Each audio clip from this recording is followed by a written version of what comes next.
Go, I have to go. You do it first. I've done it already. My mum's done it. It was at this moment that he knew. He fucked up. Ow! Ow! Ow! What the fuck is that? Ow! Why does it hurt at the back? Doesn't normally. Ah! It hurts here. Clears your airwaves. I've killed Erik off. Why? Why the fuck would you do that? That fucking hurt. Felt like someone just stabbed me through my brain. My mum is 60 odd. She done them fine. She went back for them. She's like, give me another go. It literally just felt like someone just shoved a rod through there and fucking hit me here, the back of my head. Okay. Clears your airwaves. Really good thing about them, it clears your airwaves really good. Clear my nose airwaves, is that clear. just- Do a big sniff. I just did. What? I went. That was my stronger that I time. don't want to do it again. One more, one more. I don't want to. I know what to expect. I'm scared.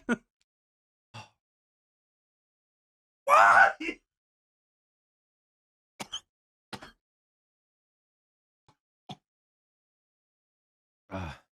Makes your eyes water, doesn't it?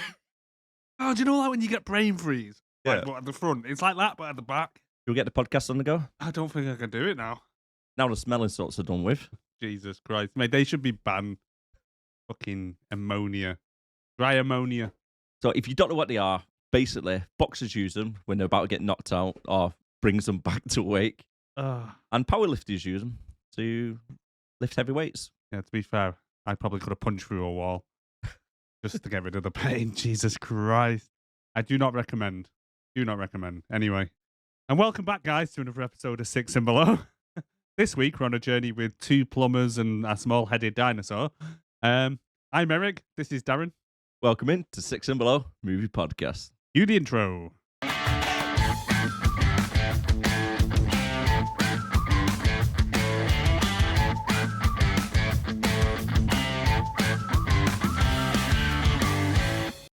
Feel like that could be a pet name for genitalia, that small-headed dinosaur.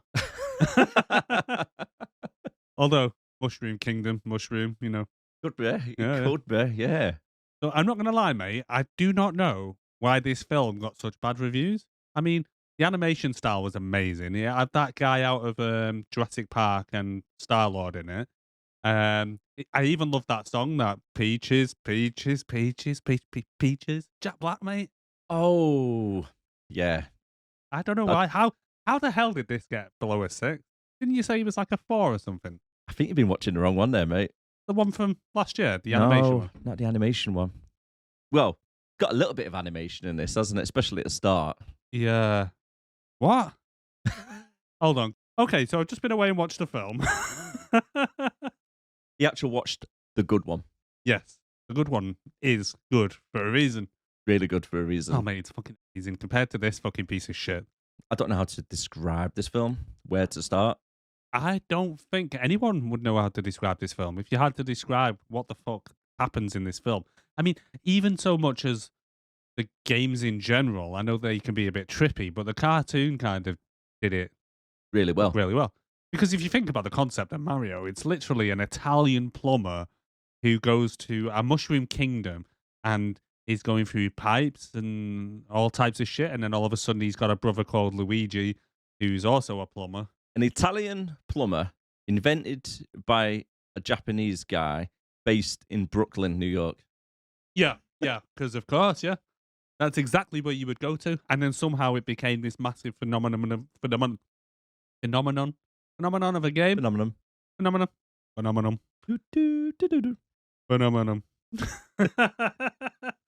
So it suddenly became this massive fucking game for Nintendo, but who'd have thought? Crazy combination. Works. Yeah. Really does. Fucking badness, mate. But anyway, then some people decided to come along and think, let's make a film of it. Let's fucking do this. But Let's destroy the game. It's almost like they read a little bit about what the game's about, but never actually played the game, and just thought, "Oh, I can make a film on that shit. Italian plumbers, Brooklyn, some kind of dinosaur thing. Oh yeah, I got this. Don't worry. Oh shit, what? There's supposed to be mushrooms in it. Oh, I can throw a few mushrooms in. What dinosaur? Bowser. I didn't see Bowser as a dinosaur unless you could class Well- as like a bit of hair gel. Well, I suppose I'd have seen him more as a turtle. Yeah, probably. Yeah. The Gumbas were, definitely. He has a shell on him, doesn't he? Well, Yoshi is a dinosaur. Yeah. Ish. But even then, I wouldn't have said a prehistoric dinosaur. I'd have said, like, I don't know, some kind of weird lizard thing. Jurassic one?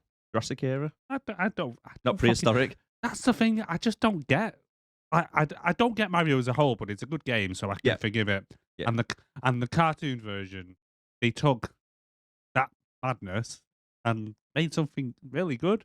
But this, it's like no one fucking knew what the hell they were doing when they made it or what direction they wanted to go in. There's a reason for that because I've got a few little tidbits about the production and so on. But I've said this quite a few times to you, haven't I? It's the mid-90s. It was out in 1993, this. Cocaine and pre-workout. Jean-Claude Van Damme, 3 years later, cocaine pre-workout. A lot of films were done high on cocaine whilst they were writing it. This was definitely on something because this film makes about as much sense as I am trying to explain what this film is about. It's quite a hard one to actually explain the concepts of, isn't it? It's hard to articulate kind of how bad it is without just saying to people, just go and watch it. But obviously, we're going to try and break it down. That's what we do in these podcasts. But it's just a weird mashup of Chaos. Chaos. It is chaos. It is.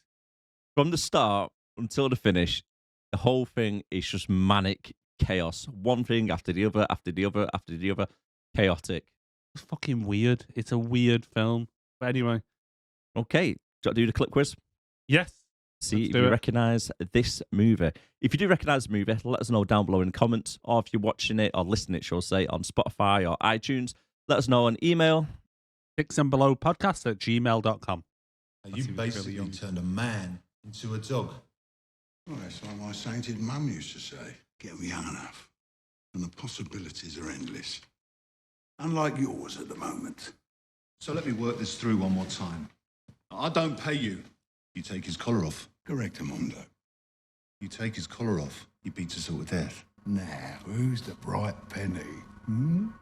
I think I can guess what the actor is, but I've no idea what the film is. Who's the actor? Bob Hoskins. That is. If you've seen the film, you probably know what it is. Yeah, I don't know. I might have seen the film, but I don't recognise the clip at all. So if you do, obviously, as Darren said before, leave it in the comments below or drop us an email. Drop an email. And we'll let you know later on. Yes, stay tuned to the end to find out what that film was and see if you got it right. Give yourself a pat on the back. I'll be sticking around. Hopefully.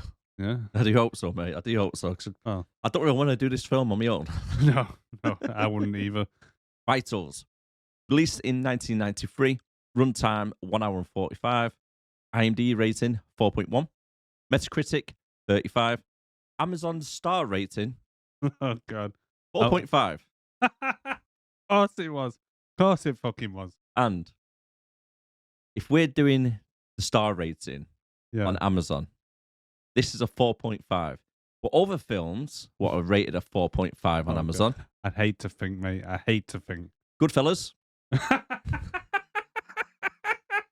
Casino. And Die Hard with a Vengeance. Fuck off. Them three are 4.5. Same star rating as this. How does that work? Mate, people at Amazon need their head checking. Who actually does the reviews? Is it like customer reviews, is it? Is that where it comes from? I probably will be, yeah. They must be trolling it. They must be. This is not the first time this type of shit's happened, though. American Ninja? Yeah, it was up there with Infinity War, wasn't it? Yeah. Fucking hell. Amazon, you need to sort your reviews out. Sort it out. I think somebody is hard trolling them. Mate, they must be. They gotta be. They've gotta be. Oh, fucking hell. Go on, what's the Rotten Tommies? Rotten Tommies? Rotten Tommies? Yeah, go on. Critics, 29. Audience, 29. Same. Mm. Samesies. Never had Samesies. that happen before, have we? Yeah, so everybody thinks it's shit. Yeah. Pretty Pretty much much. everyone's on the same page. Yep. Not American Ninja shit, but it's Budget, well. Oh god, 42 million. 42 million. 40. Do you reckon they just spent that on them fucking stupid cars? It's probably the set building, isn't it?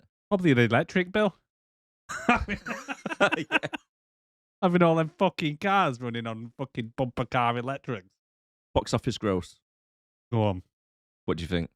I reckon it's probably gonna have done okay because I think the people would have been drawn in by the Super Mario shit, and Yeah. obviously there was no internet back then for people to fucking really find out what the fuck's going on. True. So I'm gonna say it was more. I'm gonna say he made a profit. I don't think he'd have made a massive one.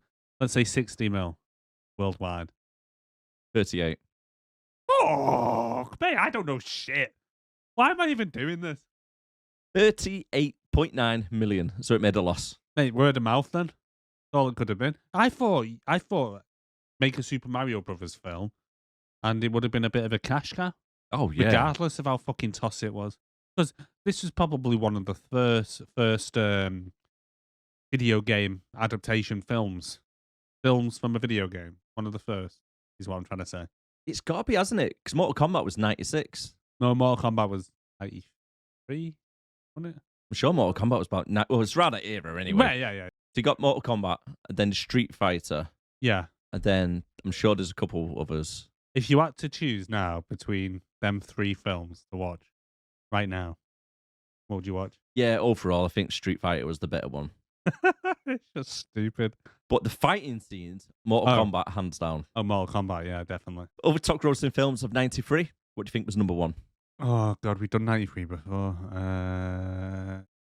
Don't know, give us a clue. Give us the actor. There's a link between this film. Jurassic Park. Yeah. 978 million. Nice. So people were going to the cinema. Yeah. So it wasn't like people just weren't turning up to watch shit. Oh, so if you're going to want to watch a film about dinosaurs, you're going to go Jurassic Park, aren't you? Every time. Oh, 100%, mate. Yeah, Because yeah. no, they actually stick with dinosaurs. Yeah. Instead Yeah. of putting people with hair gel. Yeah, Number go on. 2 Go on. is Robin Williams' film. Robin Williams. Hawk. Nope. Oh. Robin Williams. You know. Go on. Dude looks like a lady. Mrs. Doubtfire. Yep. Number 2. Oh, was that 93? Yeah. Yeah. Long time ago, that, isn't it? No. Do you think they could remake that nowadays? No. Don't think they could. Nah, I think they'll have a real trans doing it. Yeah, probably, yeah. Probably. And it'd just be dude is always a lady. Dude was never a dude. It depends what day you're on, because you got to use the right pronouns. Yeah. Dude was never a dude, and we never speak of that. Number 3, Go on. starring Harrison Ford. Oh. Harrison Ford, 1993. There's a lot of films with him in the early 90s. Wouldn't have been an Indiana Jones film. Raiders. No, not Raiders. That was. What's the one with Sean Connery? Is it an Indiana Jones film? No. Oh, okay. Blows that one out the fuck. Harrison Ford. What the fuck? Can't have been anything Star Wars. That was like way before then. Way before. Way before. Fuck knows. Go on. He jumps out of a pipe. He jumps out. Oh, Fugitive. There we go. He jumps out of a pipe. Good clue. Link to this as well. Yeah. That's a bit weird, actually. Pipes, dinosaurs, and what was the other one? Cross-dressing. And cross-dressing.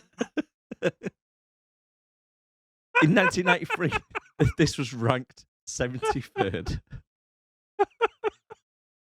73rd. Yep. Oh. However, this movie was higher grossing than RoboCop 3, Mr. Nanny, and So I Married an Axe Murderer. Sorry, you got me. It's true, though. Yeah. How do you sum up 1993 in films? Dinosaurs Dinosaurs, pipes, cross-dressing. and cross-dressing. Oh, right. Sorry. Sorry. So this was what 73rd. It beat So I Married an Axe Murderer. Yeah. Really? That was a good film, that as well. Mike Yeah, Myers. Mike Myers. Yeah. Yeah. That's one of the first films when he's playing a few different characters in it. Doesn't he play his dad as well? And he does like the Scottish accent. I do believe this could be on our list. Reckon? I think it might be. Do you do a quick check? Yeah. Do a quick check. Yeah. Okay. Amazon's movie tags for this film: Oh God. exciting, fun, comedy, adventure. I Yeah. didn't see any of that. Uh, There's nothing exciting about it. Wasn't No. anything fun. Wasn't funny. it was funny, but not laugh along. Not like, what's the word I'm looking for? It's kind of Laughing we're at laughing at it, Yeah. not with it. Yeah. What am I looking at here? So I married an axe murderer. it. Yeah. Turns out it's a little bit too high for us. A little bit too high, just slightly. Yeah. Slightly. So Do you want to let us know who it's directed, written, and who it stars? yeah, so there's a bit of a story behind the directors on here. So it was a married couple that went by the name of Annabelle Jankel and Rocky Morton. Do you know what? It's never going to work out well when it's a married couple working together with different surnames. That is a good shout. Yeah, But sleep in different bedrooms. they probably do. I mean, one of them's literally called Rocky. Who the fuck calls the kid Rocky? Americans. Rocky Balboa. Well, yeah, who the fuck? Anyway, but apparently the directors were a bunch of fucking fuckwits, massively. So Dennis Hopper, this is a quote. This is from Yeah. IMDb. This is what Dennis Hopper described the film's production as. It was a nightmare, very honestly, that movie. It was a husband and wife directing team who were both control freaks and wouldn't talk before they made decisions.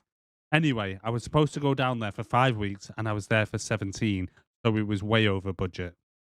That was Dennis Hopper. Bob Hoskins said in a 2011 interview with The Guardian that he described the film's production as, it was a fucking nightmare. The whole experience was a nightmare. It had a husband and wife team directing whose arrogance had been mistaken for talent. After so many weeks, their own agent told them to get the fuck off set. Fucking nightmare. Fucking idiots. No way. That's what Bob Hoskins said. So these pair were a bunch of fucking tools. And to be honest, I can't really see that they've done much since this of any note. And beforehand, the only thing I kind of seen that I kind of recognised was a really obscure TV show and film called Max Headroom. Never heard of it. I've not as such, but for some reason I recognise the kind of poster art from it. Yep. Bit weird. You can probably pull it up here. But anyway, What was it called again? Max Headroom. Max Headroom. Yeah. As in, like when you drive into a car park, you know, there's a sign like with your car. Yeah. As in like, don't walk in here if you're any taller than this because you're gonna bang your head type thing. You know, maximum headroom. Weird. No wonder they didn't succeed. No, and apparently they just made it. You can tell Yep. from them descriptions. They pretty much sum up exactly what you would expect a film to be, where it's a married couple where they don't talk to each other and keep making changes throughout the production without telling each other. Fucking stupid. That sounds like they were going through a divorce and you're like arguing who gets the kid. Pretty much. Who gets the movie? Well, I'm going to change this, but don't fucking tell her. I'm going to change that, Yep. but don't tell him. Fuck me. Did you hear that bit though, where it says like, even after so many weeks, their own agent told them to get the fuck off set. It's Their bad. own That. agent. That is bad. I know. But this film apparently had writers. Yeah. Surprised me too. The writers could have done one thing for the script, but because the directors were that bad and not cooperating, they have two different styles of art like being presented.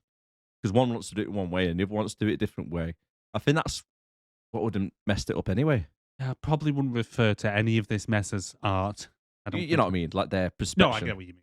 It had 3 writers. Oh, A God, guy that doesn't called help. Parker Bennett. And on my notes here, when I looked at what he'd done previously, I've literally just wrote, fuck all. Terry Runty, probably mispronouncing that. Again, fuck all. And then we had Ed Solomon. Now, this guy hasn't done fuck all. He's actually done... I recognise that name. Yeah, I think we mentioned him in previous films because he's done the screenplay for Now You See Me. Right. Now You See Me Too. He did the screen story for Men in Black. He was Charlie's Angels in 2000 was written by, and he did the Bill and Ted movie. All He right. wrote the Bill and Ted, 1989. I can see a little bit of resemblance to this. He kind of bit, yeah. So yeah, so that kind of sums up the directors and writers. So pretty much, other than Ed Solomon, a bunch of fucking dickheads. Pretty much, Anyway, mate. cast-wise, I honestly don't know how they got some of these actors. So we got Bob Hoskins as Mario. Yep. So good they named him twice. John Leguizamo, who is Luigi Mario. I was about to mention that. Luigi fucking Mario. Dennis Hopper as King Koopa. Samantha Mathis as Daisy. Fisher Stevens as Iggy Koopa. Richard Edson as Spike Cooper. And Fiona Shaw as Lena. What's that Spike Cooper being in? I kept recognizing him, and I couldn't think what he had been in. The other guy as well, the guy who plays Iggy. I kept looking at him, thinking, what the fuck has he been in? And to be honest, seeing as I did the cast list, I should probably know what they've been in. Actually, which one's the one with dark hair? I don't fucking know. No, dark hair with glasses. He had like the black suit on. Oh, that might be Iggy. Yeah, I recognise him from a few different films in the 90s. I've got a feeling something like California Caveman or something. California. Oh, you mean like Encino Man or whatever? Yeah. Let me have a quick look. He was in Hackers. He was in Short Circuit 2. That's it, Short Circuit. Fiona Shaw as well. Did you recognise her? She's British actress, the one who played kind of Cooper's side piece. Yeah, Lena. Lena. Yeah. Now she's most notably recently Killing Eve. All right. Yeah. You know, like the main kind of MI6 lady. Yeah. Like Eve's boss. Her. Right. Have you seen Killing Eve? No. Oh, But I know who you're on about, though. Yeah. And then Samantha Mathis, the one who plays Daisy. I was trying to rack my head thinking I've seen her before. And the only thing I could think that I've seen her in is Broken Arrow with Christian Slater and John Travolta. That's not a bad film. No. It's probably on our list somewhere. Because I imagine it's probably one of them shitty action films. But to me, I like it because it came out around the same time as like Face Off and that Con Air and stuff like that. So I always fit it into that kind of category of action films. I like Christian Slater as well. Yeah, he is He's a good actor. Yeah. But yeah, I don't know how they got Dennis Hopper for this film, I'll be honest. Quite big at the time as well. Yeah. But that John Leguizamo, one who plays Luigi, he's the douche in either Sid the Sloth. Yeah, he's Sid the Sloth, but he's that douchebag who said about the new Mario film on it that you keep quoting. Yeah, he was going to boycott it, allegedly. He was going to boycott it because Mario or Luigi was not played or voiced by Italian. Random as fuck. Bob Hoskins. Yep. Here's one for you, though. Talking about casting. Kevin Costner was the first in line to play Bowser, but he turned it down. Yeah, I'm not surprised. And also, Michael Keaton was approached to play Iggy Koopa. Really? He turned it down. I'm not surprised. Would you have played that role? No. I wouldn't have been in the film. I'd have walked off set. I hear that the Bob Hoskins and John Leguizamo or whatever. I'm mispronouncing his name. I know I am. So Mario and Luigi. Apparently, like they just go out and fucking get pissed before like scenes and stuff like that, just to try and get through it. Were they? Yeah, just because they were that fed up of what the whole situation of the filming of the whole thing. It's got to be done. It was just becoming a fucking mess. I've mentioned this quite a few times now. So in the 90s, they were big on smoking, wasn't there? Yeah. Now, this is a kid's film. Oh, yeah. Yep. Yeah. Street Fighter, last week. Yep. Kids film, based on a computer game, aimed at kids. You have 3 guards go off having a cigarette break. Yeah. They literally light up cigarettes, start doing it. On this, I don't know if you noticed it, no one of the girls, when they got kidnapped, constantly had a cigarette in her hand, even going down bobsleigh bit, cigarette in her hand, smoking and stuff. I know. I was thinking when I seen that, I was like, how long does it take to smoke that fucking cigarette? You ever actually see her take a puff of it, though? Don't know. Is she just literally holding it? Because I think she might have been holding it. Thinking of it, I don't... Maybe that was like a rule that you can show cigarettes in films, but you can't show them smoking it. Well, Under Siege, you got that guy who's constantly smoking. That guy who looked like he'd never smoked a cigarette before that film. Because he's talking to that woman in the corridor and he just like...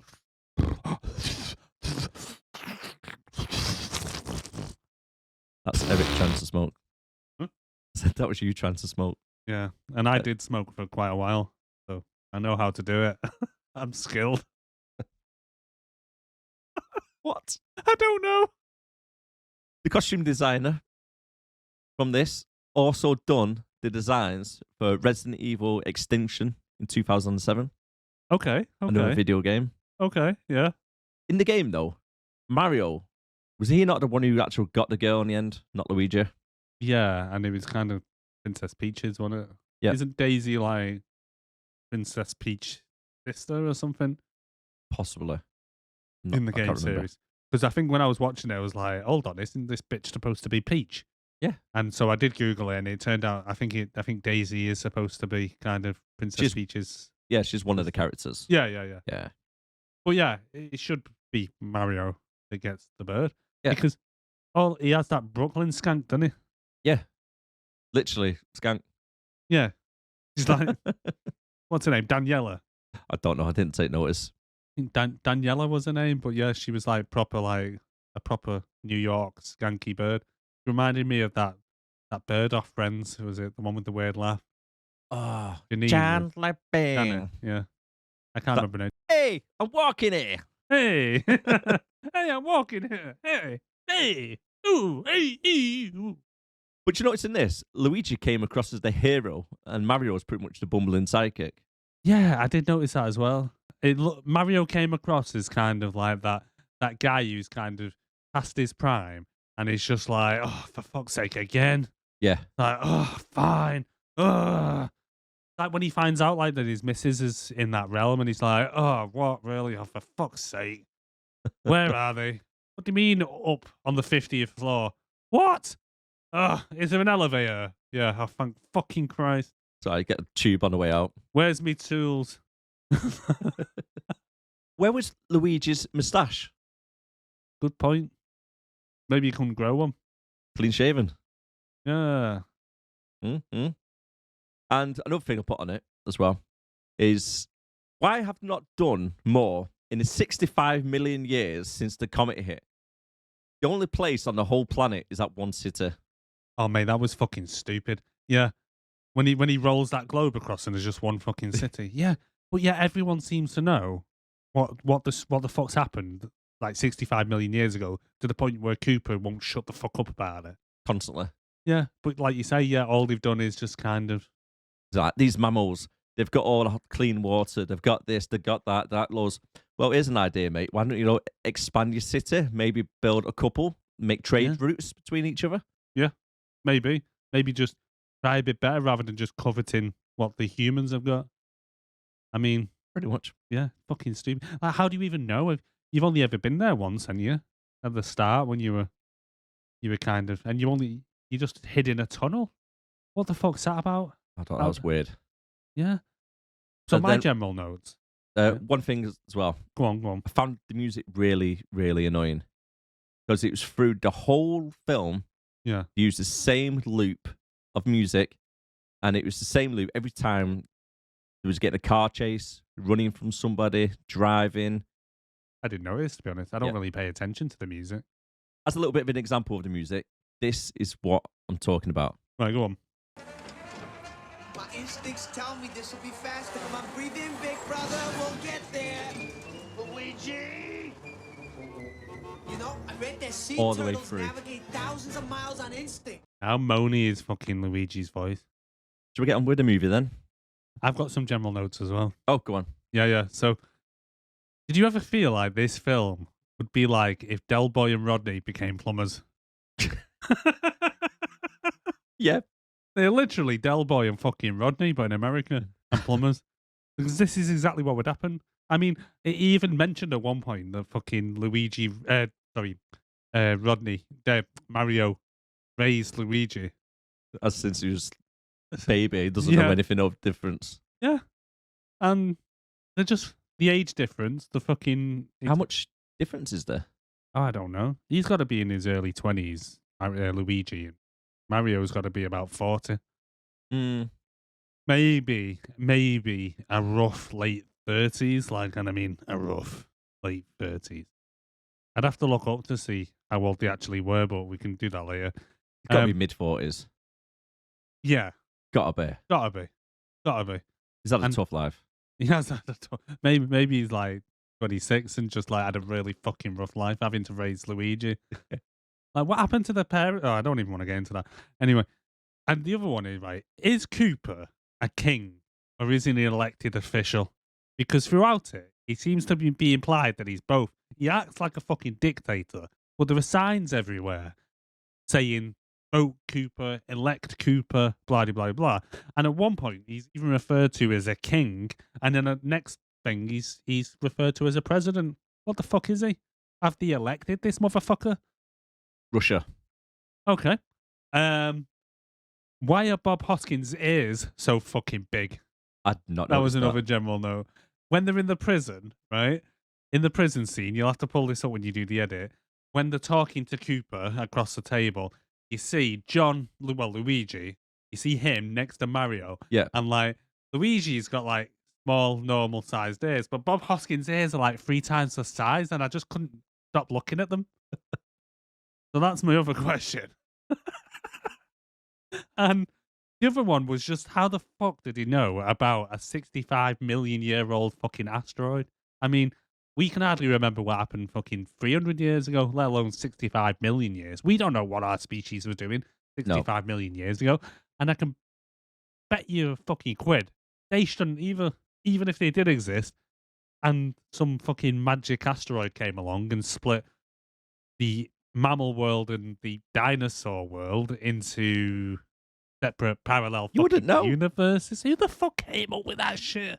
You would never know. You would never fucking know. You would never fucking know. Anyway, I'm ready to go into the film. Really weird. Starts off with a dodgy pixelation animation about Yeah. the dinosaurs 65 million years ago. And the meteorite that wiped out dinosaurs and landed where?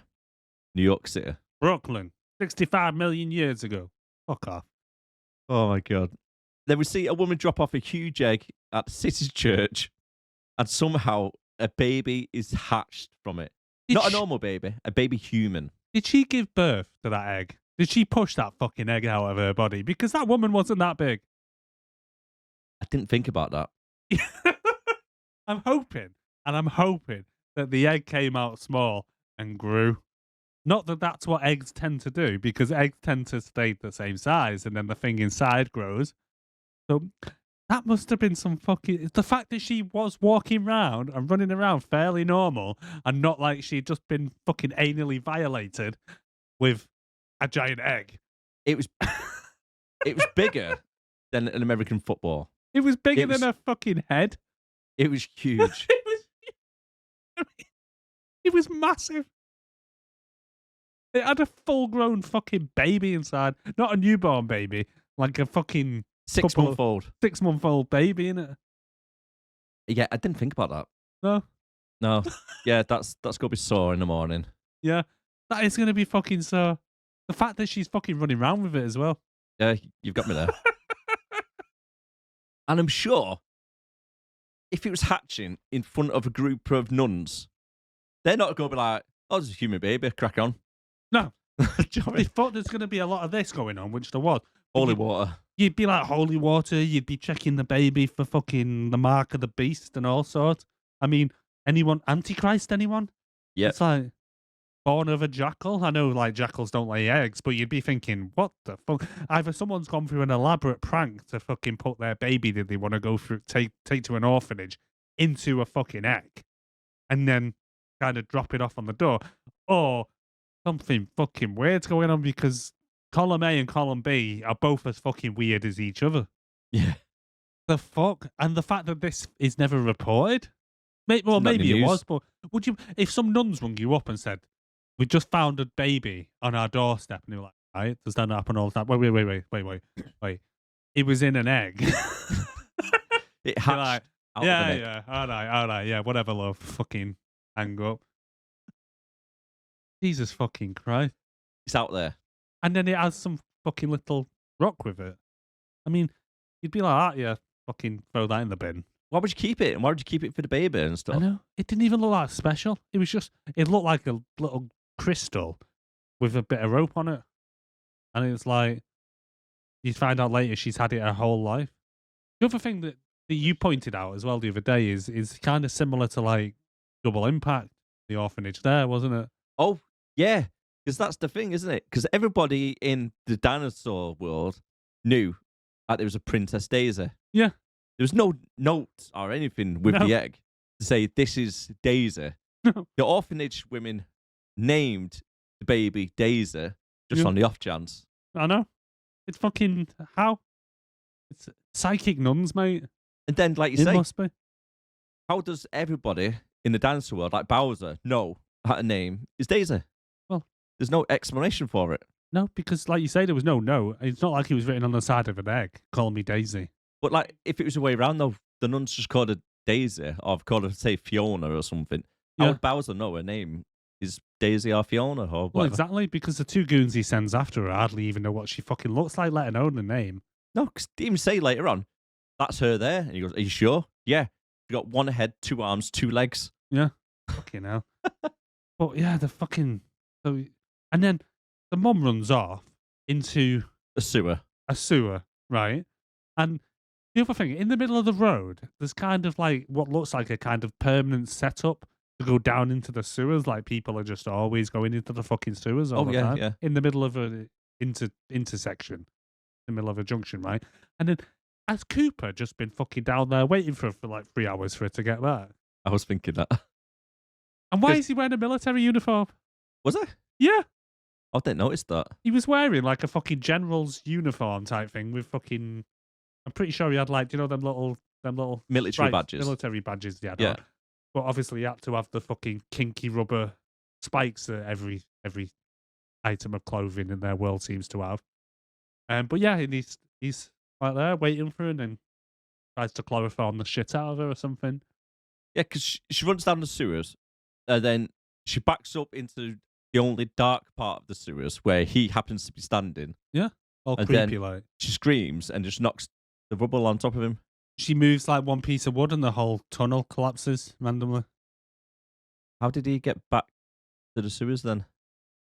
And then how did she die? Don't honestly fucking know. Well, she obviously dies because the other thing as well that I noticed, it's just skipping ahead slightly, right? Later on when Daisy and Luigi go down, they're on the date and they Yeah. decide to go down. She wants to show them the dig, and she shows them some dinosaur bones, and they said, "Oh, look how evolved they are," and stuff like that. Is that her mum? Because if you compare the scenes, right, they're in the same tunnel, the same kind of train track thing running down. Yeah. Than when she pushed that thing over on Koopa, and everything, the whole tunnel collapses. So that to me looks like where she died. So were they looking at her mum's skeleton there? And if so, why underneath their human-looking facade did he have dinosaur fucking bones underneath? I only noticed it on my second watch, and I'm like, that's the same spot where her mum died. I mean, it'd be good if it was.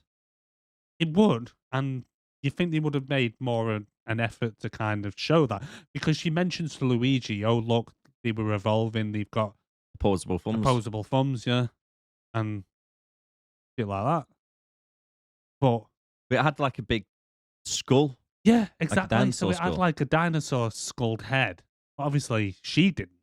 So that's what confused me a bit. But when you compare the scenes, they look like they're in the exact same place in that tunnel, because there's like Yeah. a train track kind of thing coming down the way. Yeah. And it looks like the exact same place where she pushes that piece of wood and the tunnel collapses. So it could be Daisy's mum. That makes sense. Yeah. However, like you say, the only thing that doesn't make sense is the size of the bones. Like when she dies, does she just like turn into dinosaur? Just suddenly become a fucking dinosaur bone. Maybe. Looking too much into that. We are. But yeah, then we meet the Mario brothers, don't we? 20 years later. 20 years. So she's only 20. Yeah. All right. Okay. When we meet a little bit later on, when we get to meet the Scapellis and stuff, how is she at 20 years old in charge of that dig? We'll get to that in a minute. So we meet the Mario brothers. Good question, though. Yeah. So to get the first job, their first ever job, Yeah. and it's a broken washing machine. Yeah. Did you notice when it was going through the apartment, they had 3 plungers on the wall? Yes, I did notice that. Why? I don't know. It's really weird. It's like when you have an ornamental samurai sword. You have the big one, medium, then the small one. Yeah. That's what I've got. Yeah. But it's like plungers that go down a fucking toilet. Yeah. You're just gonna shove them on the wall like they're a fucking trophy or something. Something you would put on your fucking. It's fucking weird. I've gone back to me fucking swearing. I've gone full Tourette's mode again. I'm blaming the salt and the stupid fucking film. And also, we get a little bit of an info dump because Luigi's watching TV, isn't he? About mysterious things going on lately and the girls that have been going missing. Yeah, I love it when they use the TV to give you fucking information about what's going on in the world. It's like with the 6th Day and the dog on it. And it's like, well, I wonder what's going to happen moving forward now. I wonder if they're going to find them girls that have gone missing. I wonder. It did make me laugh though, man, on 6th Day. It was literally next scene. Yeah, your dog's dead. Yeah. The dog, they walk past the telly, the dog's like looking like fucking dust. He's like, repets, clone your pet. Has your pet died? And the dog's like, woo, woo, woo, woo, as they're walking past. Literally, it drove to work and it was dead. Honey, I had the dog put down. What? Didn't even know you go in the vent. Lit the girl's face this morning. Anyway, different film. Go and watch the 6th Day review if you On the drive as well, they're talking about other dimensions that happen like, as you'd normally do, and turtles.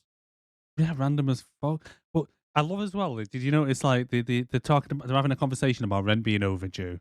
Yeah. And they're halfway through the conversation, and then next thing is they're driving down the street in the truck, and then they're continuing the conversation. I hate it when they do that in films. It's like it'd be like us having this conversation now. Yeah.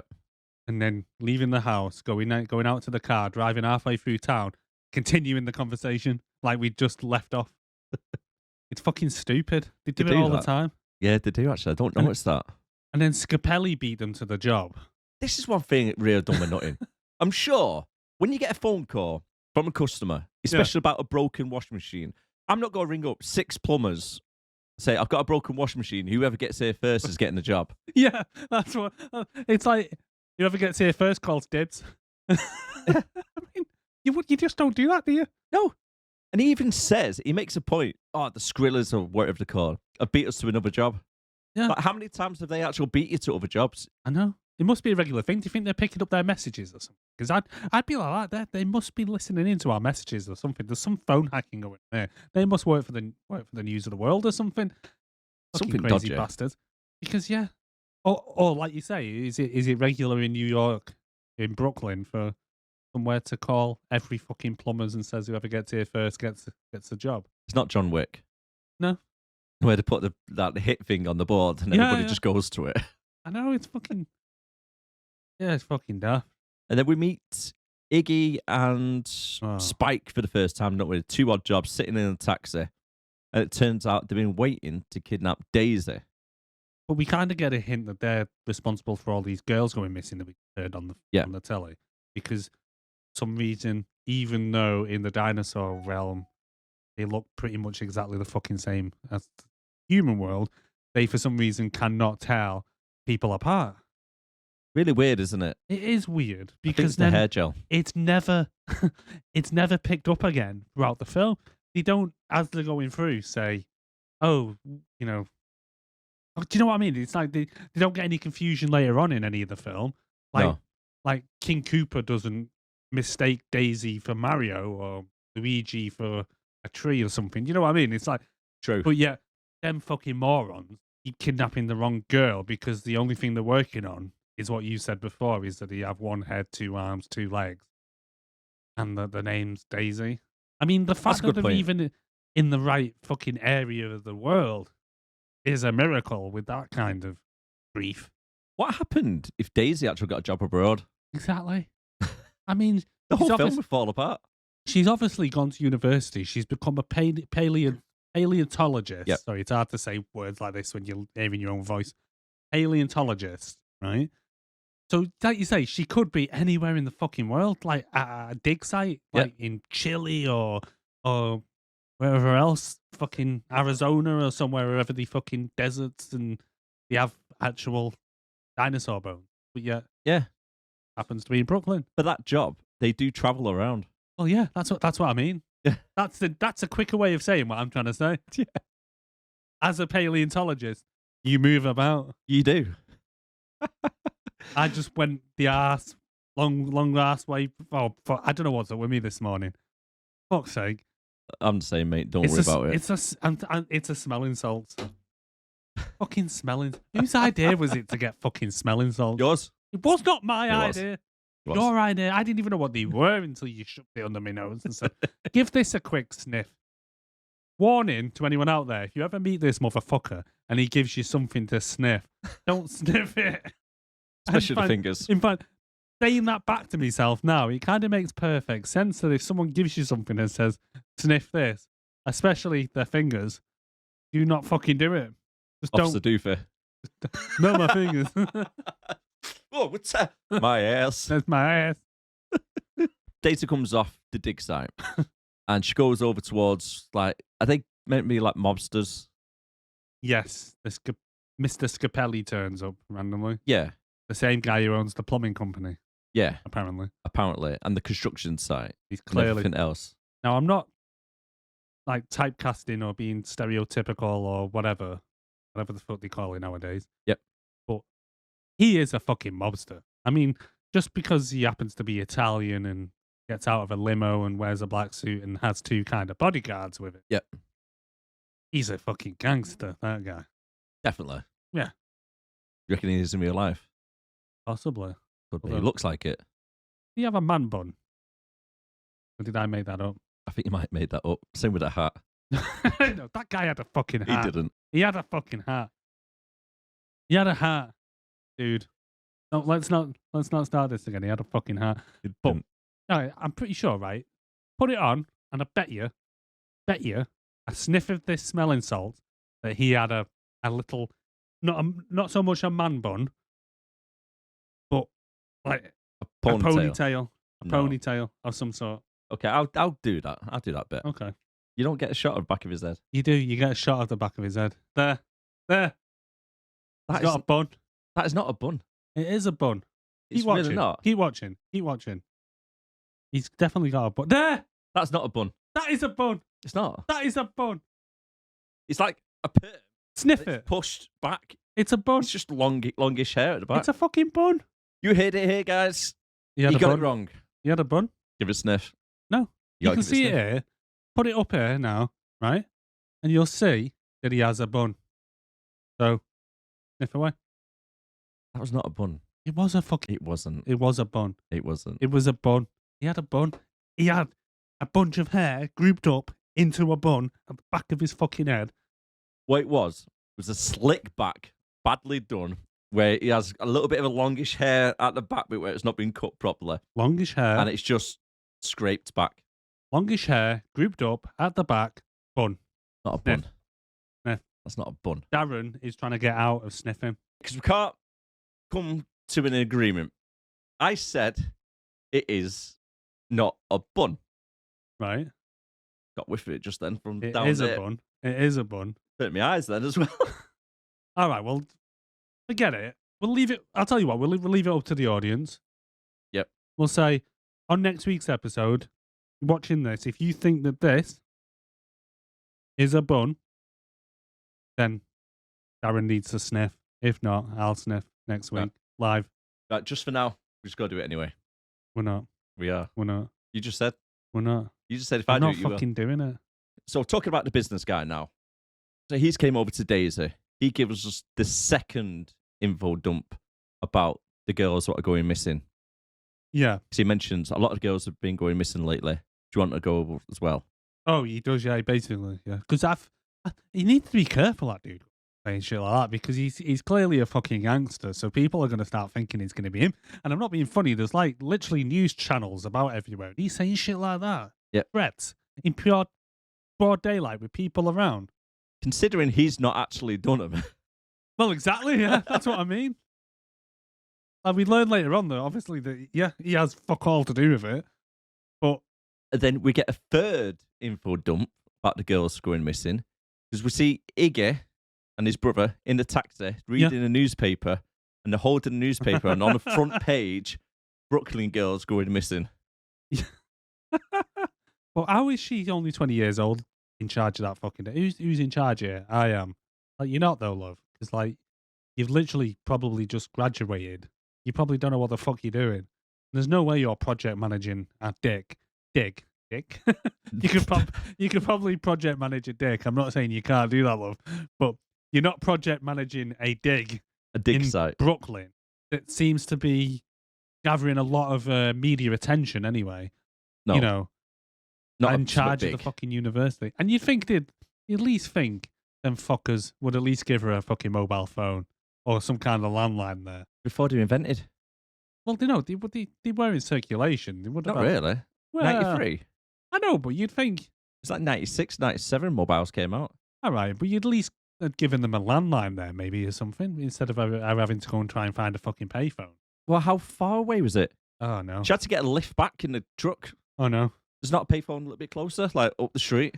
That's the other thing, right? So she gets a lift back in the truck. Yeah. And it's like, women are clearly going missing. It's literally just been mentioned to her, and two random fucking guys, one of them is acting weird as fuck, and the other one is old enough to be his dad and looks like, well, Mario, and offers her a lift in the van, and she agrees. And I mean, he says to her, just step into the van, and it's like, yeah, that's usually the last thing people who step into vans tend to hear. Have you seen Silence of the Lambs? Yeah. Yeah. Do you want to give me a hand with this sofa? I'll just kidnap you and skin you alive. No, for all they know, it could be fucking Buffalo Bill. And the Yeah. next thing is, it's like you're putting the lotion in the bucket. Are you gonna get the hose again? Do you know what I mean? It's like Luigi literally just asked her if she eats, It was a bit weird. and she comes over to the phone, and he's just fucking stood there staring at her. Giving her a proper creepy stare, showing all his teeth as well when he stares. That It's like he's never seen a female woman before. and gives her some money for the payphone because she runs 6 blocks down the road with no money in her pocket. Oh no, what kind of fucking dumbass fucking person does that? Fucking idiot. I think she used the payphone. It's like, oh shit! I left my wallet 6 blocks away at dig site. It must be a dinosaur thing because them motherfuckers that are following her, one of them runs into a pane of glass. Did you see that? Oh yeah, I mean, tried to capture her. Yeah. I mean, like creeping along down the street, like doing the fucking creep. Like a velociraptor. Yeah, just like going after her like that. And then it's literally dinosaurs are supposed to be like birds are supposed to be descended from dinosaurs now. Yeah. Birds fly into fucking glass, and he fucking walked into glass. Good connection. There you go. Good connection. Oh, I like that. Jesus Christ. And then we move to date night, and she's not even bothered to get fucking changed. I put that. Everybody else has got changed. Yeah. Mario's bought his Gank. skank. Yeah, I was trying to think of a nicer word to say, but yeah. Oh, girlfriend. Hey, I'm Hey, in oh, here. hey. Hey. Hey. We've just lost all of our New York subscribers. Yeah. Hey. Hey. I'm podcasting here. Oh my god, yeah. So they go out for a meal. Everybody gets dressed up, other than her, and she's still wearing a very clean clothes since she's digging dinosaurs out of the ground. Yeah. Considering, and these are her words, that she works in a bone pit all day. Yeah. I'm sure she does work in a bone pit. I love my did you bone not- pit. Did you not find it a little bit awkward that she turns around in the middle of a conversation? You've met them for the first time. She goes, "Oh, I was abandoned as a baby, and this rock was the only thing that I found." I know.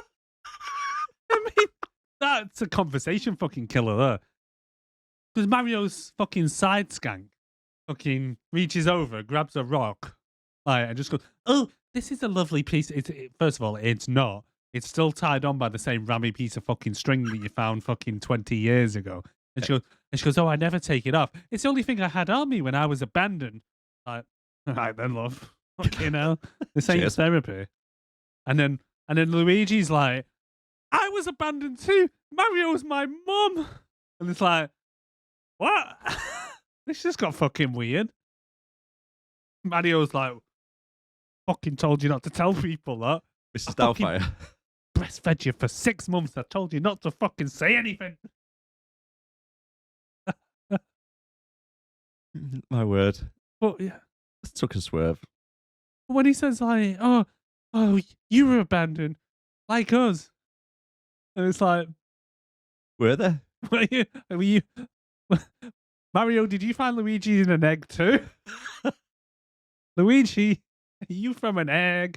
He must have been came out with like a baby plunger. They were like, oh, he's a plumber as well. Maybe. Congratulations, Mario. It's a plumber. I'm sure plumbers don't actually use plungers that much. It's more like screwdrivers and ratchets and stuff, isn't it? I know. Oh, fucking hell. Not enough to fucking have them on your wall, anyway. Oh my God. Oh, I've got so many questions about this later You know what it on. reminds me of? Do you watch Family Guy? Yep. Like back in the day, I can't remember what scene it was, but I think Bonnie, who's Joe's wife, Yep. is giving birth to their daughter, and they go, and we're just delivering the baby, and here comes the wheelchair. She gives birth to the wheelchair as well. Gives birth to the fucking plunger. Oh, Jesus. After the meal, Luigi walks Daisy home, or back to the dig site, shall we say, Back to the bone pit. the bone pit. And You want to see my bone pit? Of course I do. That's basically what she says. You want to come and see my bone pit? Oh, yes, please. don't know what me good. What? She had Wu-Tang playing in the background. Check out my gravel pit. But change it to bone pit. Check out my bone pit. That's basically what she says to him, though. Come and see my bone pit. That's it. I want to see your bone pit, Daisy. Yeah. Back on. Sorry, I interrupted you. Koopa's kidnapped the wrong girl by mistake. Again. But then somehow they have time to take her into the other dimension, past Luigi and Daisy in that tunnel. Yeah. They would have had to walk past where they were. So I don't know if they didn't hear Mario's skank screaming or anything. That's a good point, yeah. Because he would have had to have gone straight past them. Yeah. So they were already in the tunnel. Yeah. The girl's been kidnapped. And then they've had enough time to realise they've made a mistake, got the wrong girl, gone back to our realm whilst they're walking down the pipes, found Daisy, and then they knocked out Mario and Luigi, to then kidnap her. No, lucky that, innit? Yeah. And it's quite lucky that as soon as Daisy and Luigi walk into the bone pit to see the two gangster people who were plumbers Oh, yeah. with the company name on the back I know. running off from a criminal activity they just done. That's it, because if you're going to go and fucking sabotage a bone pit, Daisy's bone pit, by fucking messing around with some plumbing, you'd at least take the company logo off the back of your fucking shirt. Because you 100%. literally go, oh no, look, there's two Scapellis running away. And then, speaking of timing though, right? So, Luigi and Peaches, or whatever, fucking Daisy, obviously they're checking out what I think is her mum, and then the Scapellis run off. They have time, rather than just fixing the leak, they go, let's go and get Mario. So they run all the way back to wherever the fucking Mario and Luigi live, and I'm pretty sure that's not close. It's like 10 blocks. Yeah, runs in and goes, Mario, we got a problem at Daisy's bone pit. It won't stop leaking. And he's like, what? And he's like, oh, you mean the dig? So he grabs his fucking tools, get back there, and luckily there's only like a little bit of a flood left. Yeah, because a lot of water was bursting out originally. Yeah, it was like fucking, he was gushing. Bone pit was gushing, mate. He's a gusher. It was. He was. She is. He's gushing everywhere, mate. When she gets excited. Yeah, she was. There was a lot of excitement in that scene. So Mario's then putting his head down into Daisy's Bone pit. getting a bit of water splashing in his face. Gets right As in he's- there, doesn't he? He don't mess He's trying about. to tighten his nuts. Whilst Daisy's bone pit is splashing him in the face.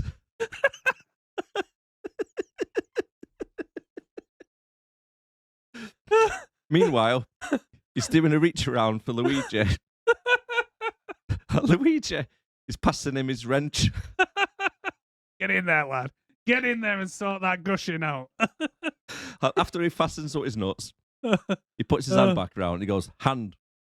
So now he wants Luigi to get tagged in. It's Luigi's turn. Jump in the bone pit, lad. Come on, I've got it gushing. So, Oh, Jesus. quick one for you. Yeah. If that was you in that situation, Yeah. so you're a plumber, Yes. You're meant to be a plumber for like 30 odd years, Yes. but you never had a job done before. This is your first job today. No, right. You've been a plumber. You were born a plumber. You were literally you're that much into plumbing. You have the plungers on the wall. I know we keep mentioning it, but you've got 3 plungers on the fucking wall in your apartment, and this is your first job. So go on. You've got valves to your left-hand side. Yes. What turn the water off? Yes. Big fucking valves. Yep. So do you A, go to the valve and turn it off, and then start tightening the screws? Right. Or do you B, start tightening the screws where the water pressure is making it harder to tighten, you're getting soaked, water's going everywhere, and then you turn it off? I'd go with A. Yeah. Yeah. Makes more sense. I'd probably at least try maybe do some of them, like maybe even before I go and run and get me big brother / mum to fucking to come and you'd at least start trying it. But no, apparently. Not just Yes. get your wrench out. Yeah, get your wrench out, start tightening your nuts and fix the gushing in her bone pit. Just sounds like a porno, doesn't it? It does. It does.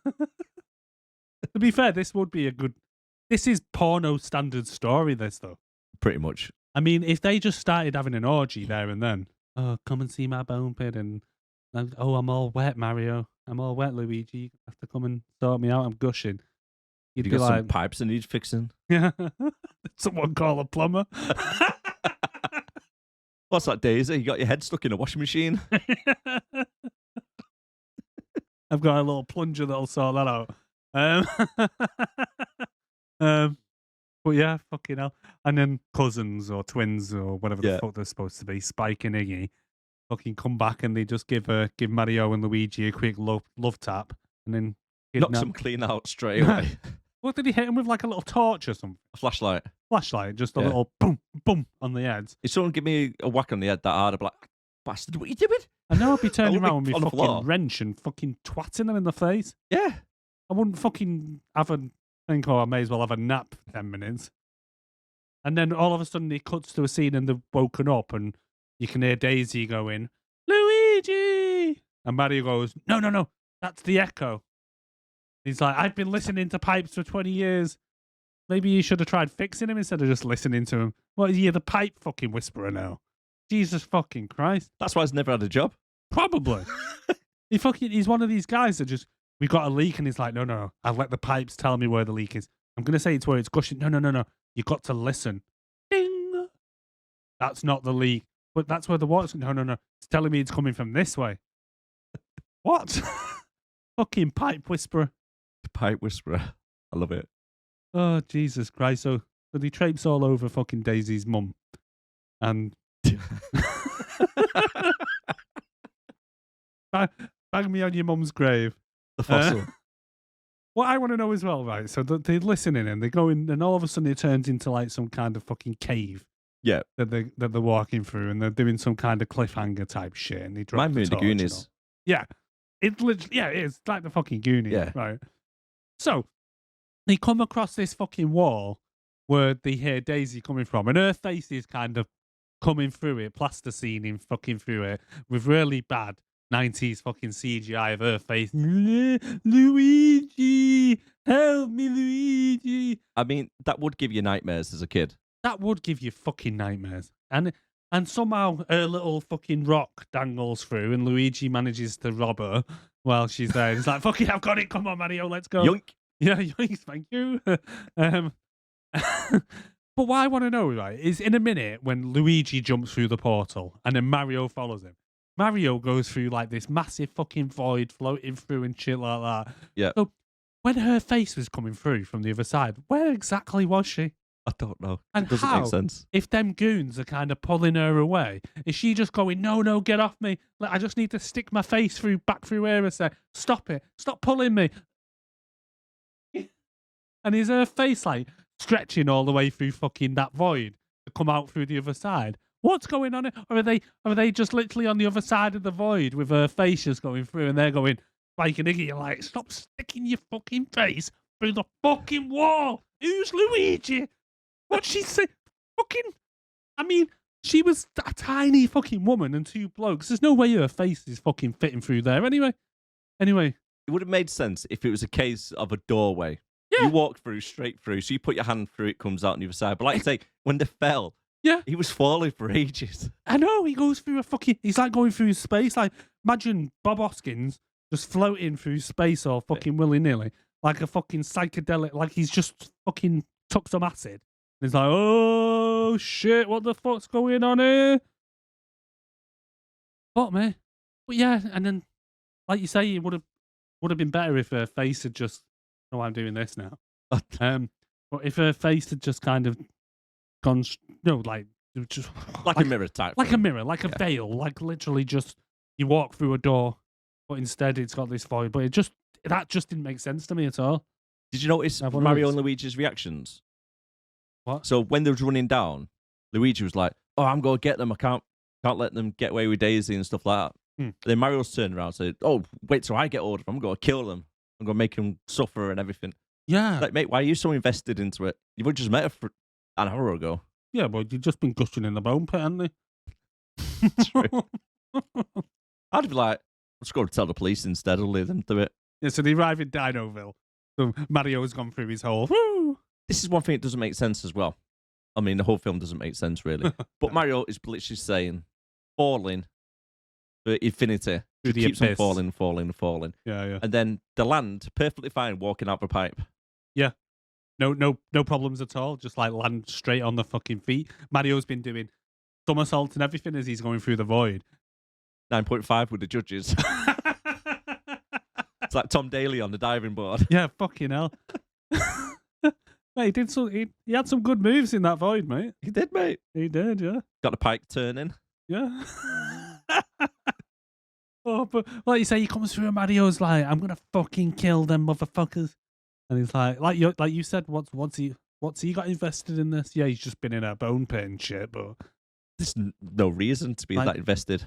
come back, that's my brother's, well, not girlfriend yet, because they're still up technically on the first date. Did you see the guy, though? As soon as he walks out, and it looks, doesn't it? 'Cause it pans. It's a bit like New York City, but full of garbage, full of crime. Everybody's wearing latex. You know what And- it reminded me of? Total Recall when he gets to Mars. Yes. Get your ass to Mars. What was that? That was my Arnie impression of get your ass to Mars. Do it again. No, I'm Go on. embarrassed now. Go on. Get your ass to Mars, please. Put the cookie down. Into the chopper. I can't do it. Go on, do your get your ass to Mars. You drew ass to Mars. Nah, No, Yeah. it's bad. It was bad. I'll give you But you see 5. the guy riding the bike. Some random reason, he just loses control of his pedal bike, hits the fence, and goes over the platform Yes, that's not the first guy on a bike though that kind of crashes either. 3 times. Yeah, is it 3 times? 3 I times. caught 2. Did you see though, right, when it's panning over as well? Did you see the copper on top of the lamppost trying to get his shoes down? What? I'm not even joking. I had to rewind it back to show Emily because I was watching it with my daughter. And there's literally a copper on top of like a lamppost, right? And someone's threw his shoes on, tied the shoelaces up and put them over. And he's like climbing across trying to reach for his shoes. I'm not even joking. When I said before, this film is just absolutely chaos. There is so many things going on in the background, and you're thinking, why? Dude, I wouldn't be surprised, right, if this guy was just an extra and someone bored was bullying him, chucked his shoes up, and he was climbing across as they started filming. I really wouldn't put it past this film. And they were just like, yeah, fuck it. But you're the director. You're going, got an idea.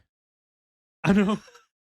That's the thing. I don't know which I would prefer. The fact that someone's bullied the guy and chucked his shoes up, or that someone said, do you know what would be funny?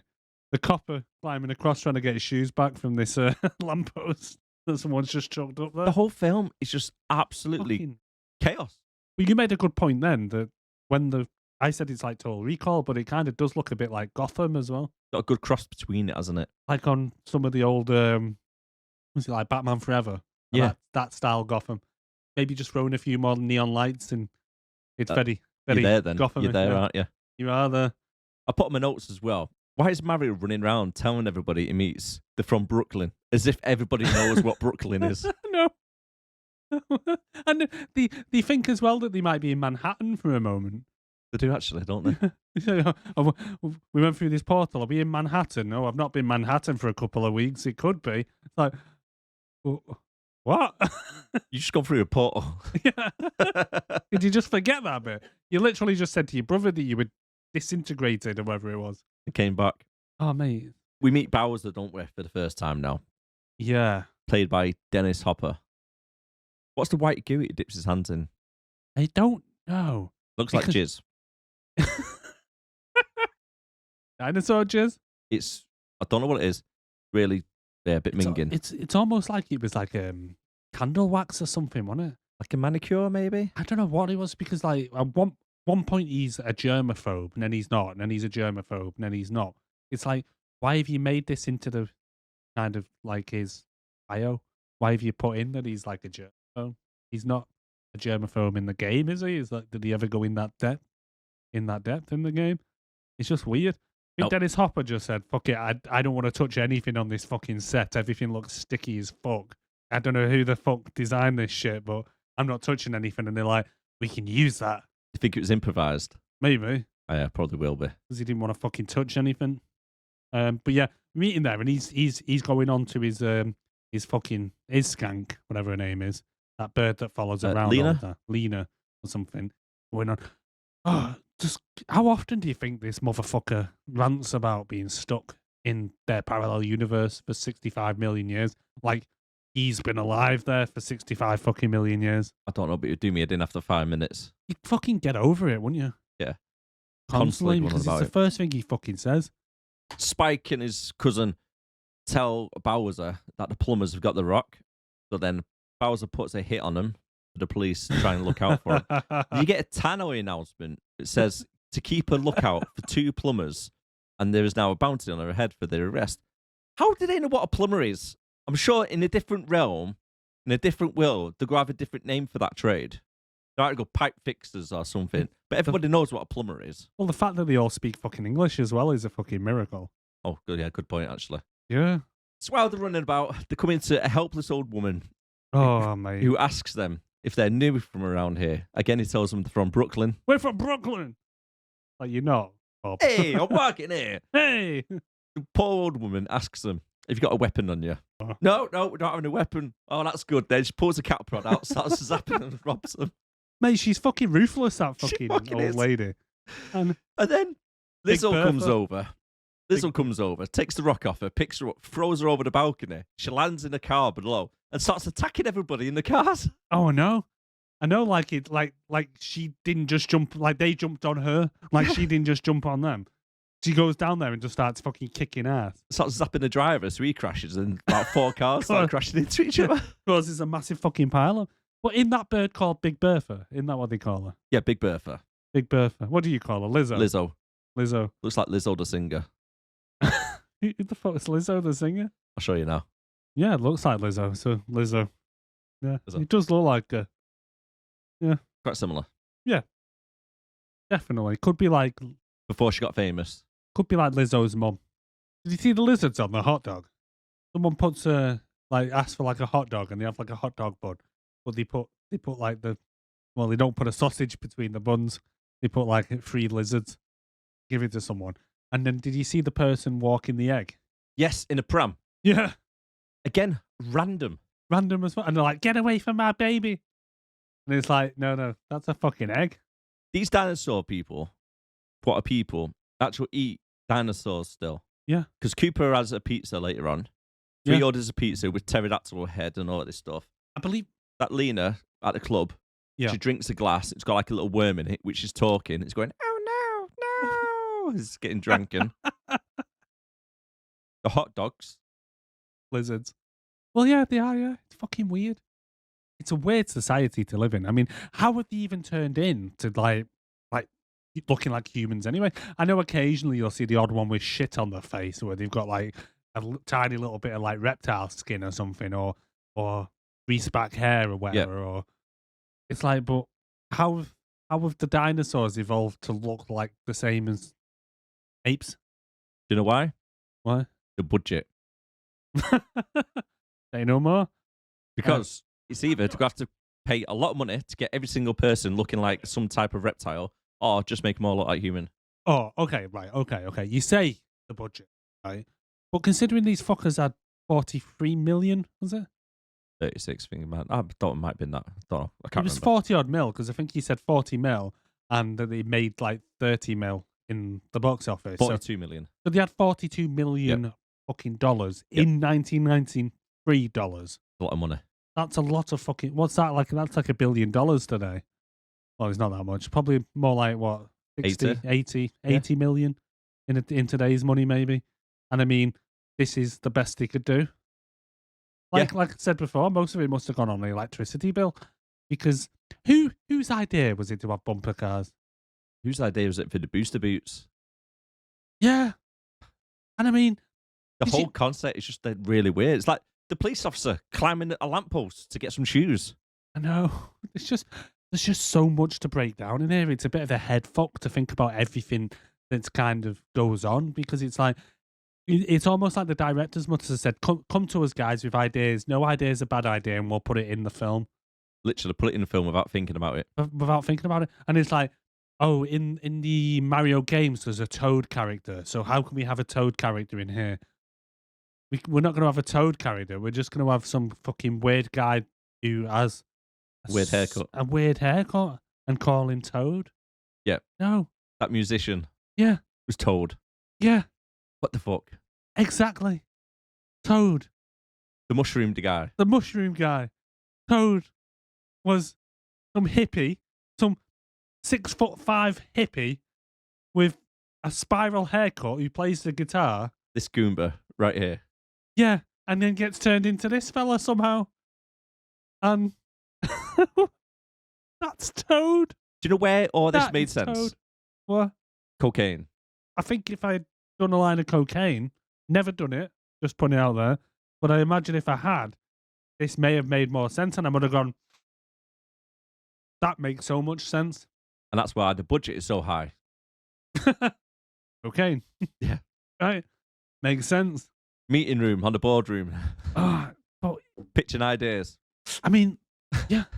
Do you know what we need? Rocket boots, but no, not rocket boots. Just boots that kind of go and have like a what would you describe that as? A piston, like a piston on it that somehow gingerly floats you into the air. It doesn't kind of throw you. You and you just float across like fucking Mary Poppins without the umbrella. Mary Poppins, it really was. That's the only way I can describe it, because if you got a piston and just went boom, that person's whoosh, shitting hell right across there. Not especially not fucking Big Bertha or fucking Bob Hoskins. No chance. I'm No sorry, chance. but no. And it's not rockets. It's just across. And Gliding. Did you see later on what they put in the rockets? Not the shoes to make them work. It's them little missile things, from Mario. Oh, from the game, isn't it? What go really big? You can jump on them on the platforms. It's like the rocket. You see if you can pull up a picture here. So like the rocket with the face on, and they usually going back and forth, and you have to kind of jump over. That's what they put into the shoe. Bullets, they are. Yeah, Yeah, it's the big black bullet. yeah.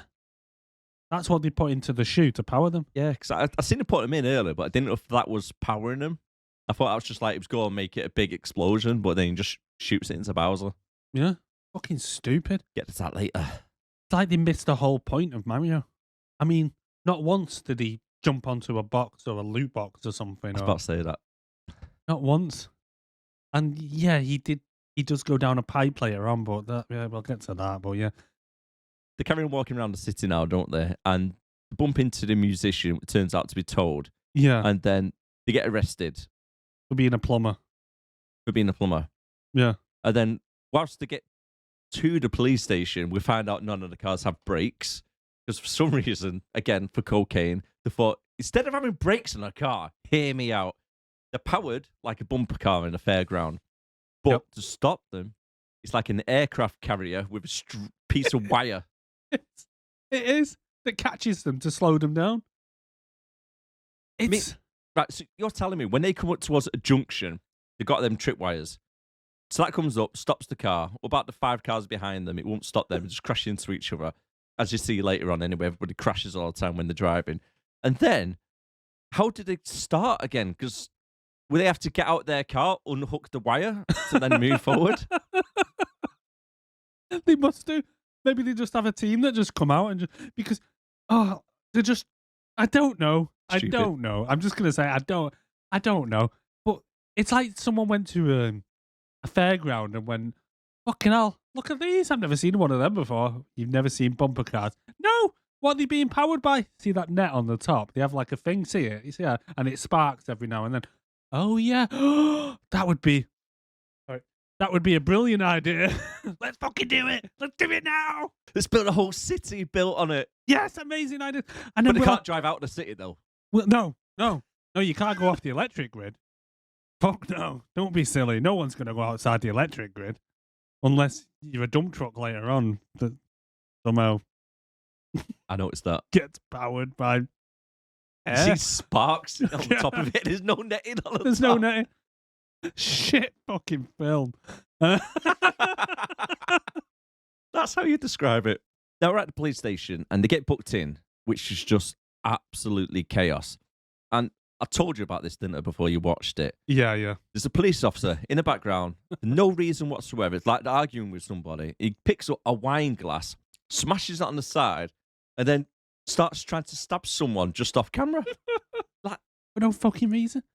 It's chaos in there, though, isn't it? They go in there and Chaos. it's like there's a riot taking place inside. Police station, yeah. Yeah. And they go to like the booking desk, and for some reason the booking desk is fucking dead high up. When the guy stood there, what's with the woman with the high-heeled shoe kind of poking him in the side of the face as he's trying to book him in as well? Don't know. It's just like, guy, it's like they fetish. just got all the extras together and just said, right, just go fucking mad, do whatever you want. Or it's like the director didn't turn up one day and they're like, you know what, we're just going to... Free for all. Yeah, free for all. Fucking everyone do what you want. And then, for some reason, one of the policemen decides to get stabby. and then they go and they work their way through, like, processing, don't they? Yeah. And it's like they get steamed and they shove like a fucking pipe down the pants and Decontaminated. get rid of the crabs. Decontaminated from what, though? God knows. Then they get slimed. And Yeah. then They do.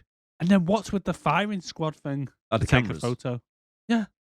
Yes. So I'll put a little clip of it as well for you. So the cameras, it looks like the semi-automatic weapons sticking through like little holes. For some reason, they got like 6 cameras pointing at them. Chained up as well, aren't they? Yeah, with they're their chained arms, up, like, just- hands up there. And then the little red lights are like, oh, what's that red light? What's that red Yeah. light? And it comes over right onto the forehead. Then they look over. And then the barrels extend on the camera for some reason. Four and then of them. They all Four take of them. pictures at the same time. It's like that whole scene to make it look like they're about. This is a kids' film that they're about to go into a firing squad, and then it's Yeah. just to have the photos taken. Like they're in North Korea. Like, it is. And then it's like, then they literally put into like cages, like you see in Dogs. like a vet's office, yeah, like a dog's cage, like stacked on top of each other. Beethoven. Yeah, like in Beethoven. And then they get to go and see their lawyer. Who turns out to be Bowser. It's fucking stupid, mate, because you go and see Koopa and they're like, oh, you've got a lawyer, go and see your lawyer. And he's like, yeah, I'm your lawyer. And it's like, they start talking about it. He's like, who's this clown, Koopa? And it's like, dude, his face is on every fucking billboard, every fucking picture of the town where you've walked through. How do you not know who this guy is that you're staring in the face? You're asking him who this clown Koopa is. He's clearly Koopa. And this germaphobe, Mario walks in, goes to shake his hand, and he won't shake his hand. And then literally 2 seconds later, Yeah. shakes both their hands. Yeah, it's weird. What's that about? It's weird. Yeah. That seemed like they filmed it and it was an outtake, but they've left it in by mistake. Yeah. And when they're doing the editing, they just coked off the red as well, so they didn't notice it. Yeah. They're just like, well, fuck it. That's what I was going to say. That reminds me of something I've read about one of the... Oh, do you know the thing with his pizza? Yeah. Later on. Apparently that was supposed to be like a whole kind of comedy thing that was all cut from it. Something to do with his fucking pizza. Apparently, and as well at the beginning as well when she drops off the baby, apparently there was supposed to be more scenes of Koopa going around the city going, oh, fucking look at this, I want this. Which would have made a whole lot more fucking sense. Zack Snyder's cut out there. There must be. Would you want to watch it? They could possibly release it and call it the competent cut. Because it can't be worse than this. I mean, if there is a scene that fills in the gap as to why Koopa suddenly wants to take over the Earth realm, and what the hell thinks that this motherfucker can do it anyway? Do they have nuclear weapons? Do they have the population we do? They're one city on this planet. We're like, at that point, 6 billion strong. At Bring it least. on. All you've got is your devolution gun. And trust me, chimps are fucking crazy. You don't want 6 billion fucking chimps running around. Oh no, they'll rip your face apart, mate. Yeah, they will. You think humans are bad? Jesus. Yeah, Chimps they will with get you. nukes. Don't think so, mate. Don't fucking think so. But how? That's what I don't get though. Is how the hell did he not realize that he is Koopa? Considering his pictures everywhere, vote Koopa. There's even a giant fucking picture at one point of Kissing a Koopa baby. kissing a baby. Yeah. All over it. They walk past it Nonsense. so many times. Nonsense, mate. It's a little bit. Kissing your baby. Would you ever, when Albie was a baby, would you have ever, let's say Rishi Sunak comes to town or Boris Johnson, would you ever let that motherfucker kiss him? I wouldn't let him 10 feet near him. No, I wouldn't. Not a chance, mate. Not What a is chance. that with the Americans, though? Let's go kiss a fucking baby. Publicity, mate. It's PR, in it. Get Make me him a look like the fucking good baby guy. to kiss. No, you fucking nonce. It's almost as bad as Biden sniffing hair. Jesus Christ. He loves a good sniff, doesn't he? He does love he does love a good sniff. After this little meeting with Bowser, This he is thinks it's a good idea to take him up to his secret laboratory where he's making his own army from prisoners. So he gets told, sticks him in this machine, chair goes back, bit like Sixth Sense. yeah. No, six day. No, Sixth- Total Recall. Total Recall. Yeah. Get the film right. Yeah. An Annie film. I'll go from ghosts to different future films, and then It was one of them. yeah, Total Recall. Yeah, Total Recall. So his head goes in the machine, starts gibbering about, and it turns into this little Goomba over here.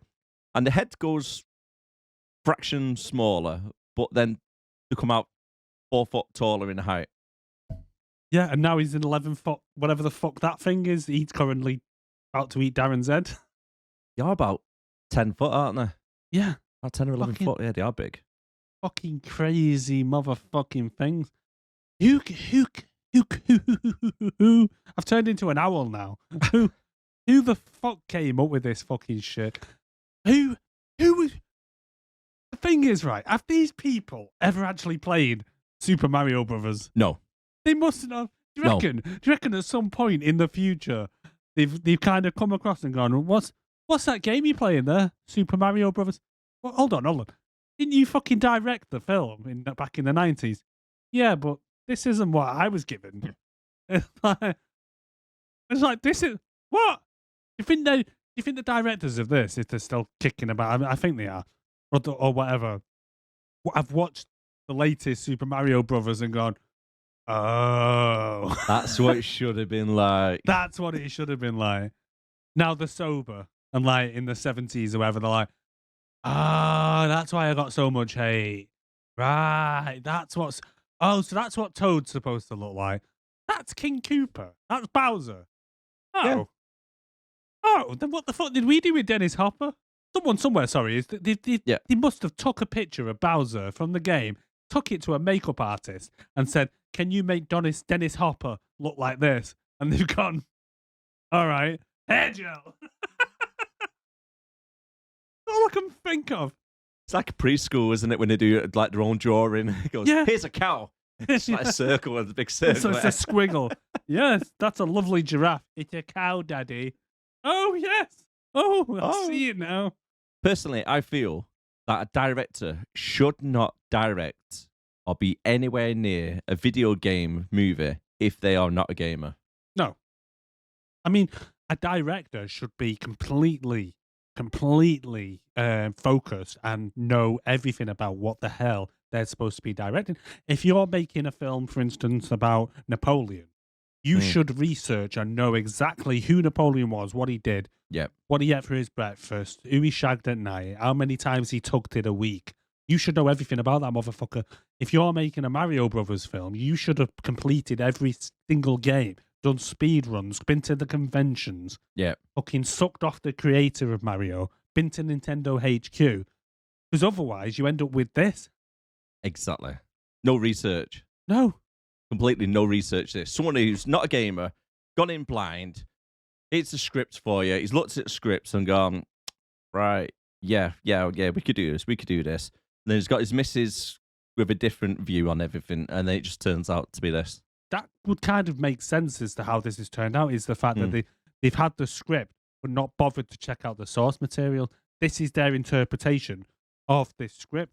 If you printed off the script of this film or the story of this film and gave it to a child or a person out there, anyone out there who would never actually in their life see anything Super Mario Brothers related, any of the games or anything, and said, make me a film based on this story and this script, this is probably what they would come out with. A complete mix match of everything. And you would probably be reading it thinking, what the fuck? So they go through pipes. How are they going to go through a pipe? You can't just go through a pipe. What's that about? Toad, maybe if they use a mattress to slide down it. It's just like... Oh my God.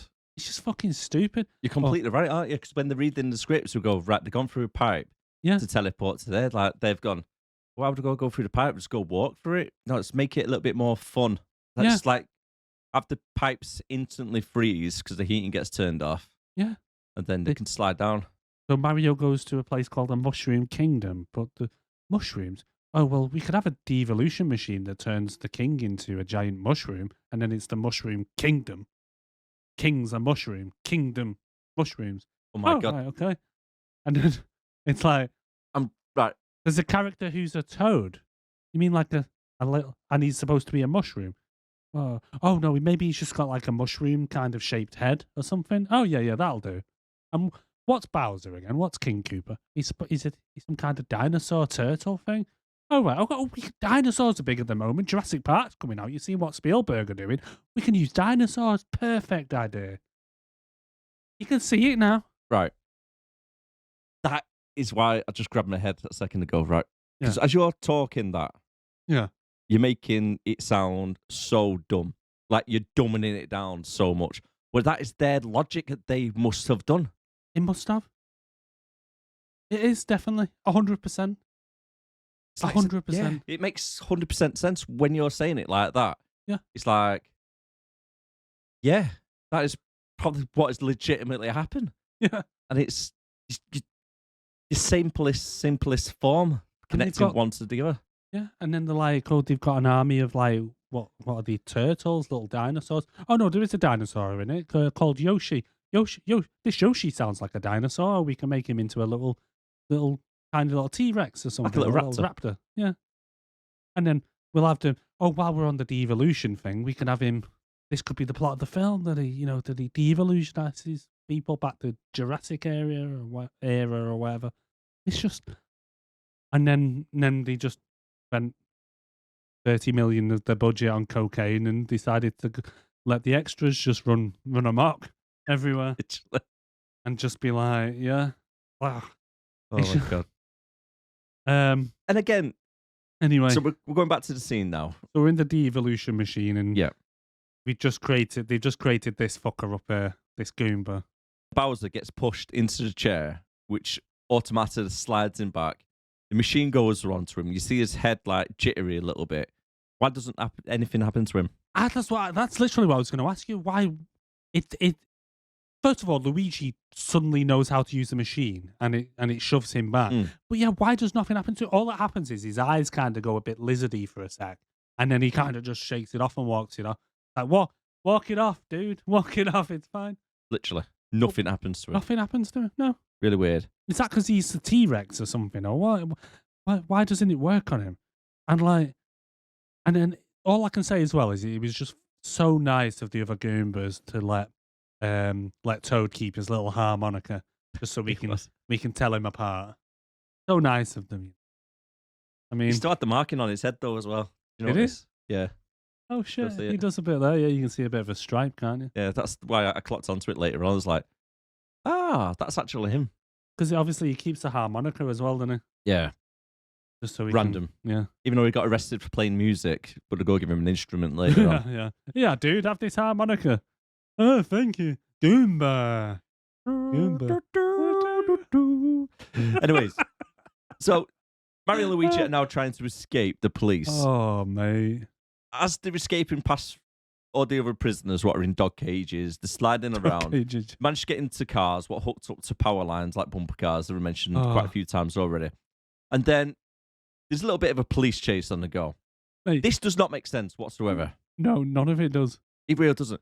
There's 3 cars all together. So you got Mario and Luigi in one car, and then car number 2 and 3 are the police cars. Yeah. So they're driving through the streets, left and right, and all that stuff, trying to escape them. And then cars number 2 and 3 go on either side of Mario. Yeah.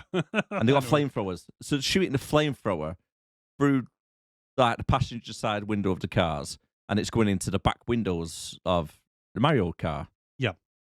So Mario slams on the brakes. The 2 police cars carry on.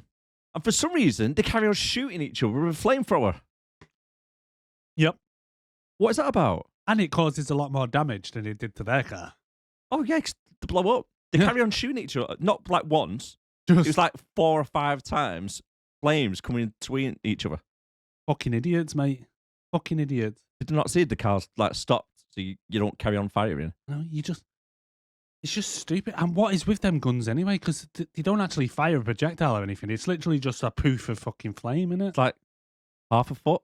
Yeah. But it's like they do literally no damage as they're hitting the Mario and Luigi's police car. No. But then as soon as they break and they, for some reason, like you say, they keep fucking firing for fucking 10 minutes afterwards, all of a sudden it does loads of damage to each other and they end up crashing. Yeah. And what have you?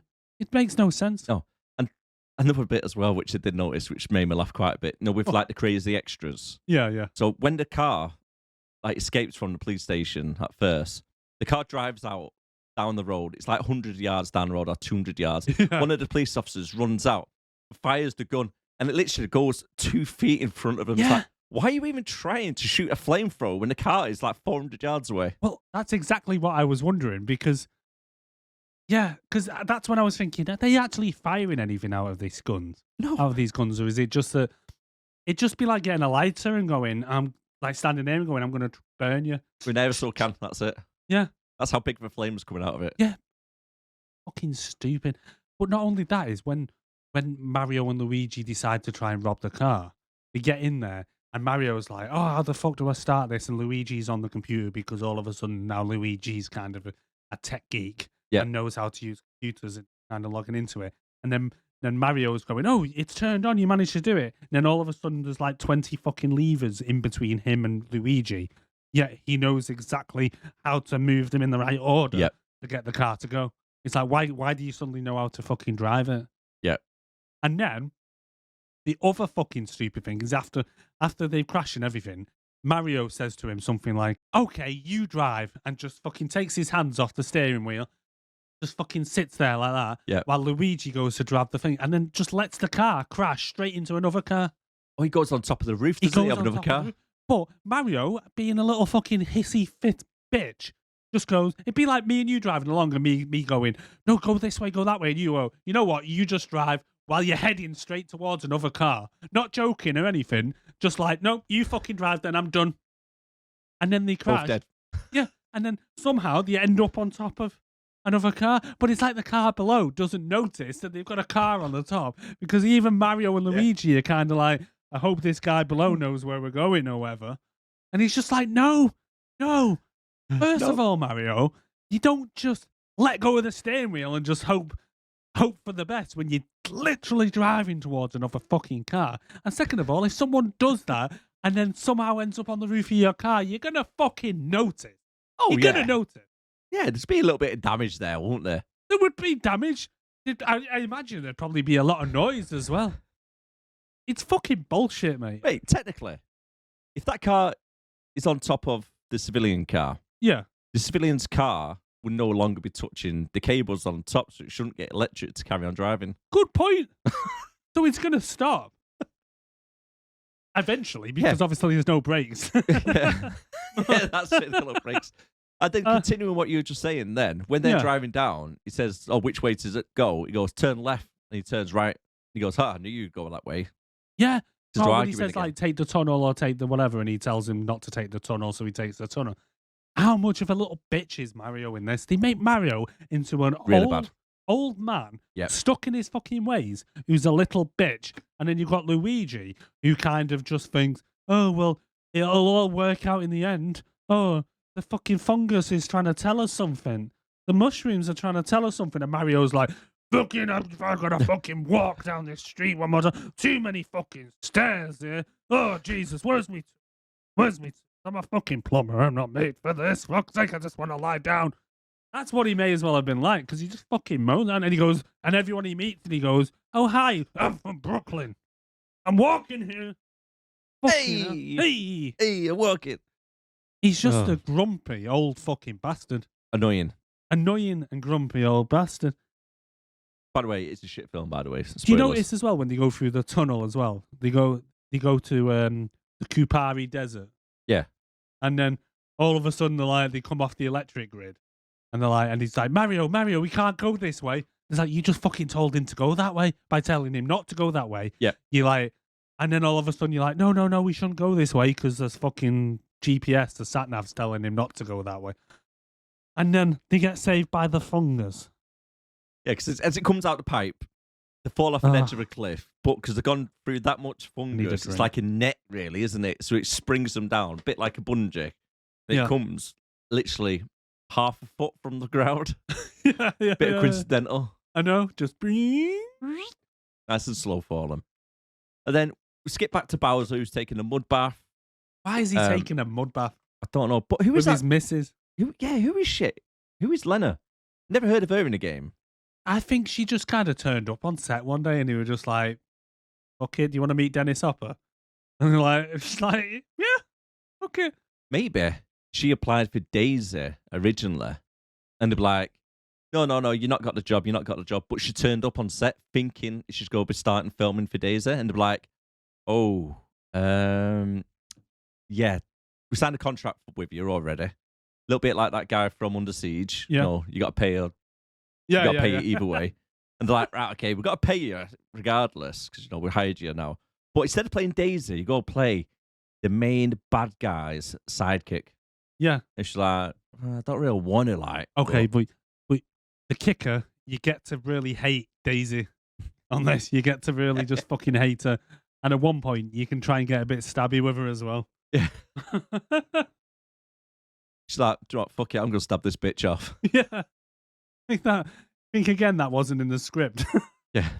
So she got pissed off and stabbed Yoshi instead. I mean, good acting on that part, because she looked like she really hated her.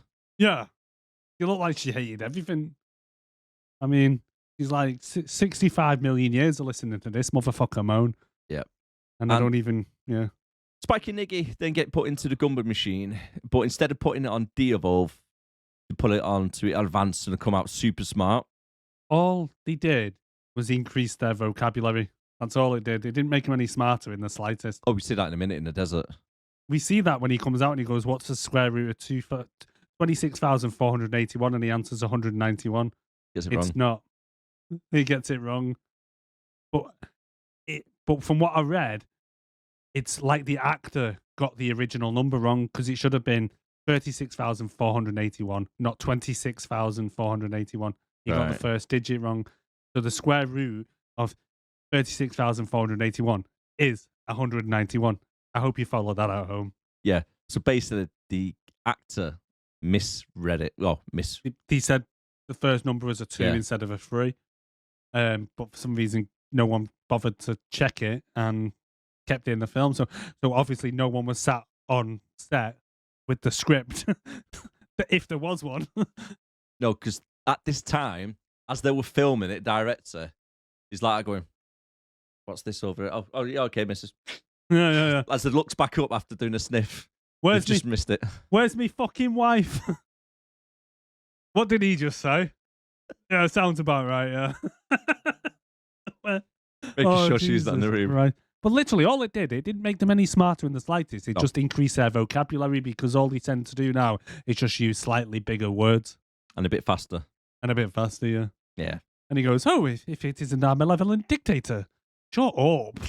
Shut the fuck up. Because you literally see them 2 minutes later in the desert, driving around in that Being stupid... retarded. Being fucking retarded, yeah. and then end up driving off a fucking cliff. Yeah. I mean, Anyways, so yeah, that happened. They drive off a cliff when they're meant to be super smart. Then they get captured by Mario and Luigi, oh yeah, who tie them up using a belt. a rainbow belt Yeah. for some reason. Then we get a little bit of an info dump about the history of the place and why they're trying to get the rock from Daisy. Because Yeah, it links up to the meteorite what went there 65 million years ago. They agree to work together, and somehow the Mario brothers then defeat some trash workers. What are they? Trash bandits. I don't know. Don't know. Weird Like stuff. wastelands anyway. So they defeat them using Yeah. plunger. Yeah, they have some weird mask on, and they plunged them in the face, and that apparently kills them or knocks them out or something. So I put in my notes, why are the guards dressed up as gimps? It's literally bondage Like- gimps. To be fair, most of the set design, like the clothing and stuff like this, like with the rubber spikes and stuff on the clothes and stuff like that, it just all screams kinkiness. It's like they went to a sex shop to Yeah. get the clothing. Fetish. It is very fetishy with all the rubber little dildos and stuff on the shoulders and all shit like that. Especially these guards. These are just like literally Yeah. where you see it where like they get brought out of a dog cage dressed up as like a gimp or something going for a walk. Some Right. crazy shit. That's what it was like. And I'm not being funny. I don't care how much I wanted to sneak back into the city. I wouldn't be taking one of them masks off them guys and wearing it myself. No. No fucking No. chance. No. And where did they get the plunger from? Good shout. I honestly don't know. Because you would have seen like a big 3-foot plunger like sticking off the waistband walking around. Prison pocket. Fuck knows. Oh yeah, they were in prison, weren't they? The other thing, yeah, Mario would be the type to keep a plunger up his prison pocket just in case. You never know when it's going to come in handy. The other thing as well is when they're driving back into the city, did you Oh, I notice forgot they about had the a image in my Statue of head. Liberty? Yeah. What the fuck? Why did they have a Statue of Liberty? In the wasteland bit. I know. Why? What? I don't understand. Why? I don't know. But after getting back into the city, the first thing to think of is going to a latex fetish club where they all dance and sing. That dancing when they did the shaking their heads and shit. It's really weird. And they're all doing like line dancing type shit, Yeah. isn't it? Like really weird And line then- dancing. And then they played that song "Walk the Dinosaur." That's mentioned quite a few times, isn't it, that song? Yeah. Played quite a few times. We meet Big Bertha. Mario starts to seduce her, gets punched in the head, and then starts doing a slow dance with her, steals a rock, Basically, and then sexually assaults the shit out of her on the dance floor. pretty Fucking much. he basically motorboats her titties while trying to get the rock. Whilst trying to get the stone from between them. Generally does. Generally, if you want to see Bob Hoskins motorboating, what's the name of that woman? Lizzo. Bob Hoskins motorboating Lizzo while she's in red latex suit. Yeah. And I can't remember what he's wearing, some kind of bright suit on a Bright dance yellow. floor. Really And weird. you need to watch this film. Bowser's guards come in. They storm the place. Lena, or Lena, whatever her name is, takes the rock off Mario, drinks that little worm, Yeah. and then whilst they're trying to escape Bowser's men, why does Lizzo then help Mario Brothers escape? I don't get. Bertha just like knocks out that woman from the little clothing room. Gets the boots and off to go. Why did he have a stash of boots in that room? There's like a rack of them. And that's why she's. It That's why reminds me of when you go ice skating, yeah, you get your boots and you put them in. yeah, that's what he was like. Yeah, come and get your boots here. So she goes in and she goes, yeah, just, and they put a crate above the red, don't they? And then they boost through the roof and smash through the ceiling, and all glass comes down and almost fucking shred Bertha to bits. I'm not being funny. Mario must be a fucking good little fucking dancer and a good little motorboater for her to change sides, because she's supposed to be the bouncer in that club. Yeah. She's supposed to be the bouncer. Yeah, she walks around like she owns a place, punching the bloody patrons, and then starts dancing with them. What I love as well is as soon as they go on the dance floor, the fast music stops and it's just suddenly slow dancing. And then as soon as Mario finishes motorboating and walks off, it's like the DJ must have been, Lizzo, stop dancing with that weird little guy now. Let's get back to the rave music. And then they start with the, it's his thriller. You've made a good point there. Yeah. Because Bertha is the bouncer of the club. Yeah. Right? So she works at the club. He works there. And the woman who's in the cloakroom Yeah. is her work colleague. He's her colleague. So every day they go away and say, "Yeah, how you doing? You okay? How was your weekend? Yeah, it was good." So then all of a sudden on one night, because Bertha's had a motorboat off Mario, she goes over, just punches her in the face and knocks her out. That poor woman's like, "What the fuck's just happened here? I We're thought we were friends. You came to my wedding? Like, what the fuck? Jesus. That must be one hell of a mustache, right? I mean, that's all it takes, mate. That poor woman." That's all. As well, right? How awkward was that kiss between Mario and Lizzo when he pulls her forward and Bob Hoskins is kind of like, I can't remember him kissing, to be honest. you know, before he fucking boosts off through the roof, she goes, "Come here," and grabs him and pulls him towards and basically forces a kiss on him. And Bob Hoskins is like, "I don't want to do this." I mean, I wouldn't either. No, I wouldn't either. I wouldn't want to kiss him and I wouldn't want to kiss her. Yeah.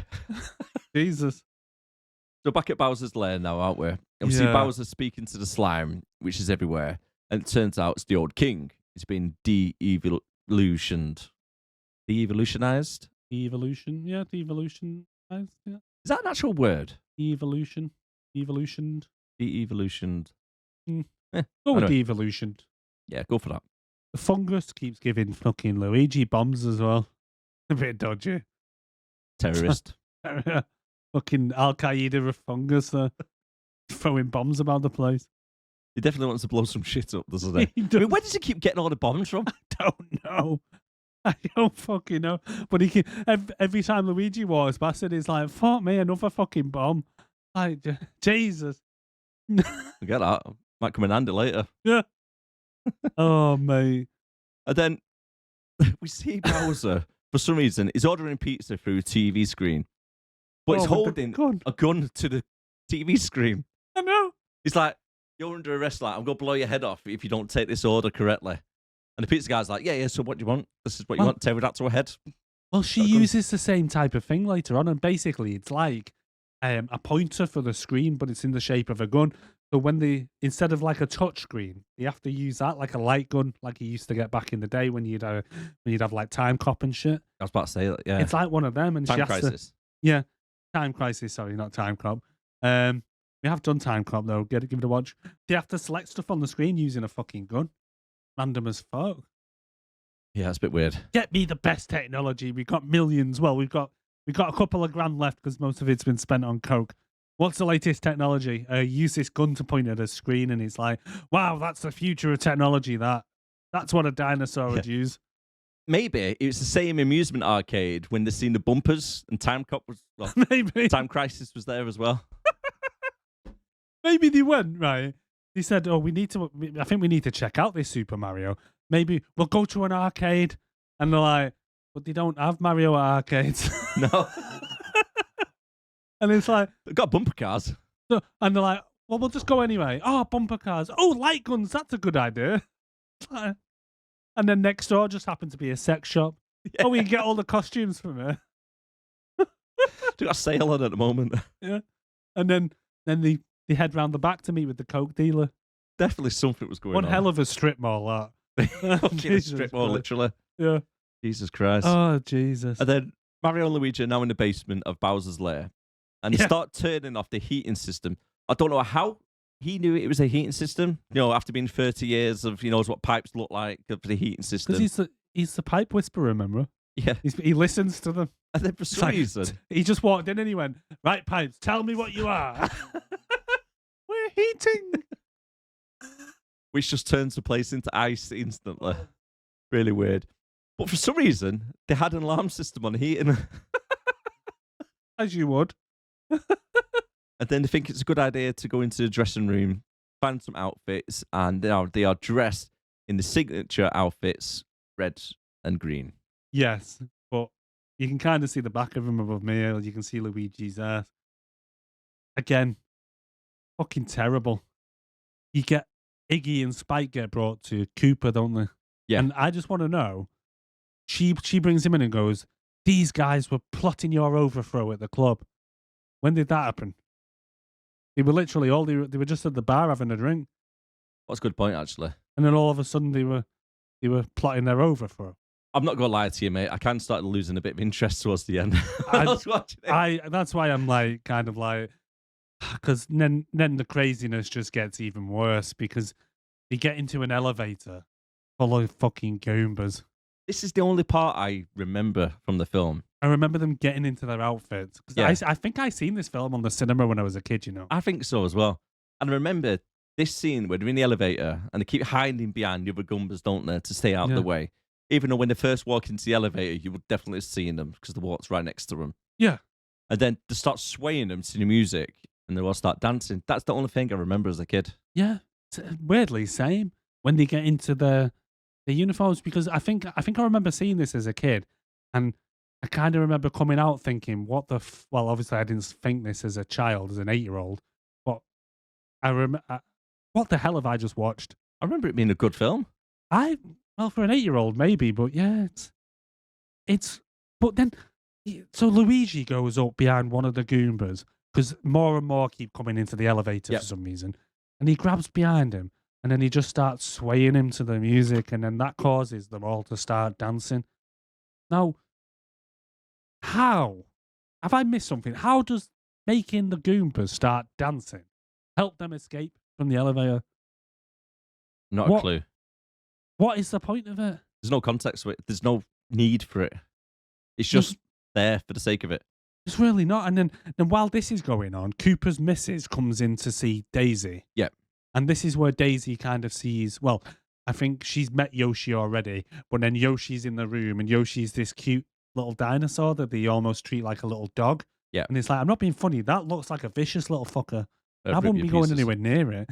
Anyway, so the missus comes in and starts saying to Daisy, oh, I knew your mum and you look like your mum and she was a whore as well and I'm going to stab you up now. And then she tries to stab fucking Daisy. But then Yoshi goes, oh, no, that's not going to happen. And then starts chewing on Lena's foot. So Lena stabs Yoshi. Oh, she does? Yeah, I forgot about that. Stabs him right in the fucking neck. And it's like, that's a bit harsh. For a kid's film as well. For a kid's film, yeah. Yeah, definitely.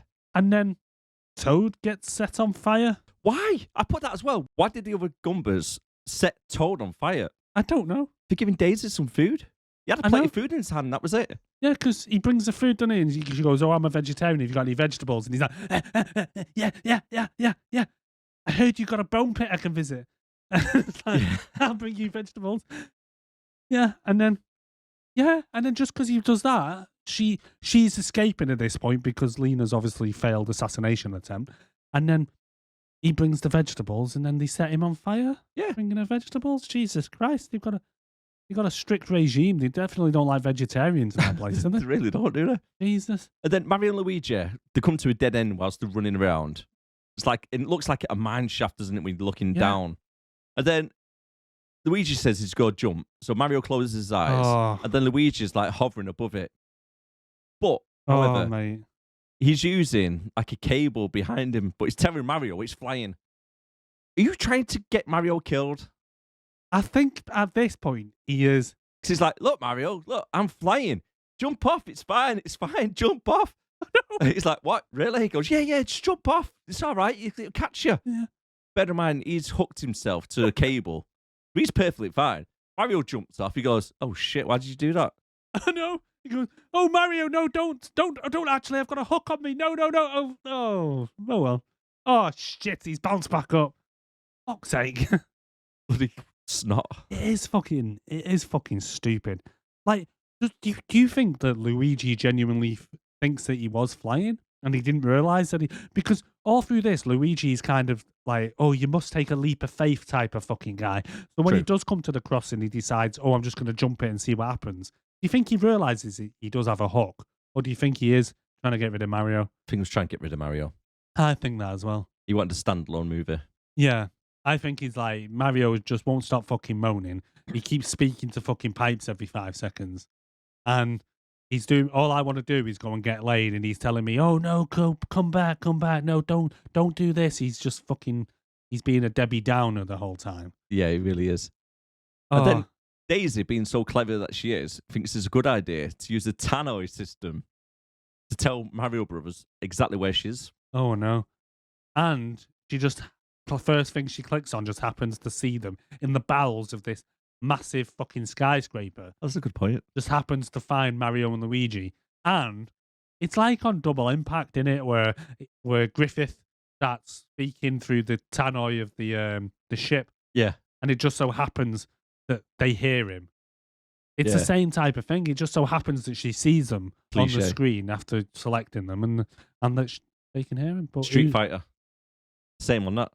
yeah, tannoys everywhere as well. Yeah. Tannoy is everywhere. Did you have a Cameras tannoy everywhere. earlier on when it goes where President Koopa's looking for plumbers? He's offering 2,000 Koopa dollars or whatever. He Yeah. must really need a plumber. Does. Not me, but yeah. That's the exact And then- words. Because at this point, Luigi and Mario don't know, and I don't think Daisy knows, that this fungus is, Oh, is She's just is been the king. informed about it. So she's just been informed, right? Yeah. So by Spike and Iggy, and they're like, oh, meet your dad, and his fucking testicles come down or whatever. It looks like a hairy ball sack. It does look like a hairy fucking ball sack just coming down a tube. If you're listening on Spotify, just picture that now. A 97-year-old ball sack. Then Mario and Luigi come over and he goes, I think the fungus is trying to tell us something because a mushroom appears, and the fucker rips it off. And I'm like, how does he not know that might have been like the king's left testicle that he just fucking ripped off? You know, it's just like Or maybe his little finger. it's trying to communicate to us. Fucking pulls the thing off. I bet inside while he's meeting Daisy in the minute, the king's just like, ah, fucking bastard! Your boyfriend just ripped me left nut off. Sorry, I just had to say, I put, Could have been. see that, trying to communicate, and I put, and then rips off the mushroom, might have been the king's left testicle. You never know. So Daisy introduces the brothers to his dad. Oh, yeah. It used to be the ruler before Bowser turned him into the goo. It's pretty bad timing, though, isn't it? Because Luigi and Daisy come running out of the room just as Bowser's walking past. I know. Bowser just happens to be walking past with like about 7 Goombas, and they literally run into him, and he's like, oh, there you are. That was easy. What's the chances, hey? 84 floors in this I know. whole building. I know. Fuck me. Again. Mario goes and saves kidnapped girls. Again, I don't know how he knows where the girls are. Oh, well, no, Daisy tells him, actually. Yeah, but how would Well, you find it, though? Well, that's a If, good if point. she Well- said to you, go onto the 32nd floor, you're on that floor. Well, she says they're on the 50th floor in the Goombas room or something. And she goes, oh, have you seen Danielle? Have you seen your skank? And he's like, oh, shit, I was supposed to fucking ring her back. And he's like, oh, you don't know? He's here. And he's like, oh, really? Oh, for fuck's sake, what floor is she on? 50th. Oh, fuck's sake. This is what I was saying before I wouldn't be surprised if he wasn't moaning, saying, you know what, is there a lift? Yeah, right, thank Christ, because otherwise she's on her own. And then it winds me up when he sneaks into the room and he's on like the gantry above them. Oh And my he- God. He sneaks in and he's like, psst, skank, I'm here. Hey, what you doing up there? Yeah, Cheers. exactly.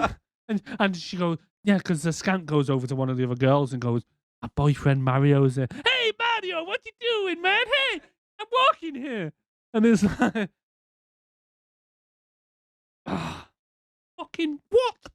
And then Mario, for some reason, decides, I won't just come in the door that I came through because that would make logical sense. Yeah. Let's just grab a mattress, girls. And at this point, if I was his skank, I'd have been like, what? Why do you want a mattress? What are you planning here? I'm like, this ain't a time for this, Mario. They're like, no, you stupid skank. We need Go to slide down escape. this pipe. We need to go down the pipe. The director said we can't just walk down it or we can't teleport down it. No. That'd be too out there. That'd be too unrealistic. It's quite coincidental, isn't it? That pipe just leads to the outside as well. Exactly. In the Ex- bedroom. Leads right outside to where Bowser and King Koopa and Luigi and what's her fucking face and the other guy and all the whatever The where whole they cast. are. The It whole just cast. happens to fucking the whole cast. They just happen to come out exactly where they are and smash into them. Did you notice, though, the mattress actually turned into a flying carpet as if it was an Aladdin? Yeah, and he just Just glides. glides, doesn't Yeah, it? just glides across. Not just come out of the pipe and boom, dead. And And then they're all another guy like, crashes his "Ah!" bike. And that woman, yeah, yeah, and that woman manages to keep a cigarette the whole time. All right then. And then over the radio, you hear, don't you? Like, sir, your pizza's arrived. The Goombas are dancing again, sir. I know the whole thing with the pizza. Like I say, I think I read in the notes on It's gotta IMDb be. that the whole pizza scene was supposed to be kind of like a an ongoing kind of comedy thing throughout the film, but it was It's just gotta like be. They've mentioned it too many times, but there's no there's no background to it. there's no context to it in the slightest. Lena goes crazy and gets electrocuted and then runs off with the rock. Yeah. Mario gets a wind-up bomb from the goo. He sets it off, walking towards Bouncer, and it falls. Oh, that little bomb. That little wind-up fucking bomb that just fucking walks for like 7 days. I put 3 days it's been walking around, just happens to be under Bowser when it blows up. Oh, yeah. With his It's walked Reeboks around the on. whole town and the city, hasn't it? Did you see its shoes? Yeah, Reebok. Yeah. How much do you think Reebok paid for that? Fucking Quite a bit, I bet. So the little, it's like a little wind-up thing that walks along. You think you can get like kids' toys that like them, but it's a bomb. Yeah. And then you kind of get a shot from underneath a gantry as it's walking along, and you see the bottom of its feet. And on the bottom of its feet says the words Reebok. Yep. Just in case you're listening on Spotify and can't see the clip. It's bad. It is bad. Lena gets turned to a fossil as she tries to connect the rock into the meteorite. Did her hair fossilize as well? Or was Yeah. it just me? Yeah, the whole thing is weird. Fucking weird. I mean, it's She became like the crazy ex-girlfriend. really quickly. Really quickly, she became a crazy fucking bitch. Like a jealous, crazy little fucking bitch. All because King Koopa started paying attention to Daisy because he knew that she was the only one that can put, for some reason, this rock back into the meteorite. Did you know meteorite or asteroids were magical? Because I didn't. Yeah, I didn't know that either. No. Especially when you put it like a little key into it as well. Yeah, when you turn it on like a fucking ignition. What the effing fucking Christ?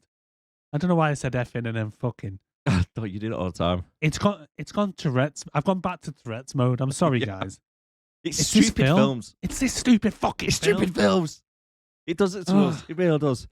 And then, even more stupid, Luigi said before he lost all of his tools, Yeah. right? And he didn't have any tools on his tool belt. We've seen him running around before, no tools. It was an empty tool belt. But somehow, he's now got a power drill and he's using it to remove the rock from the meteorite. Yeah. Which has somehow locked itself back in place. So he's using a power drill.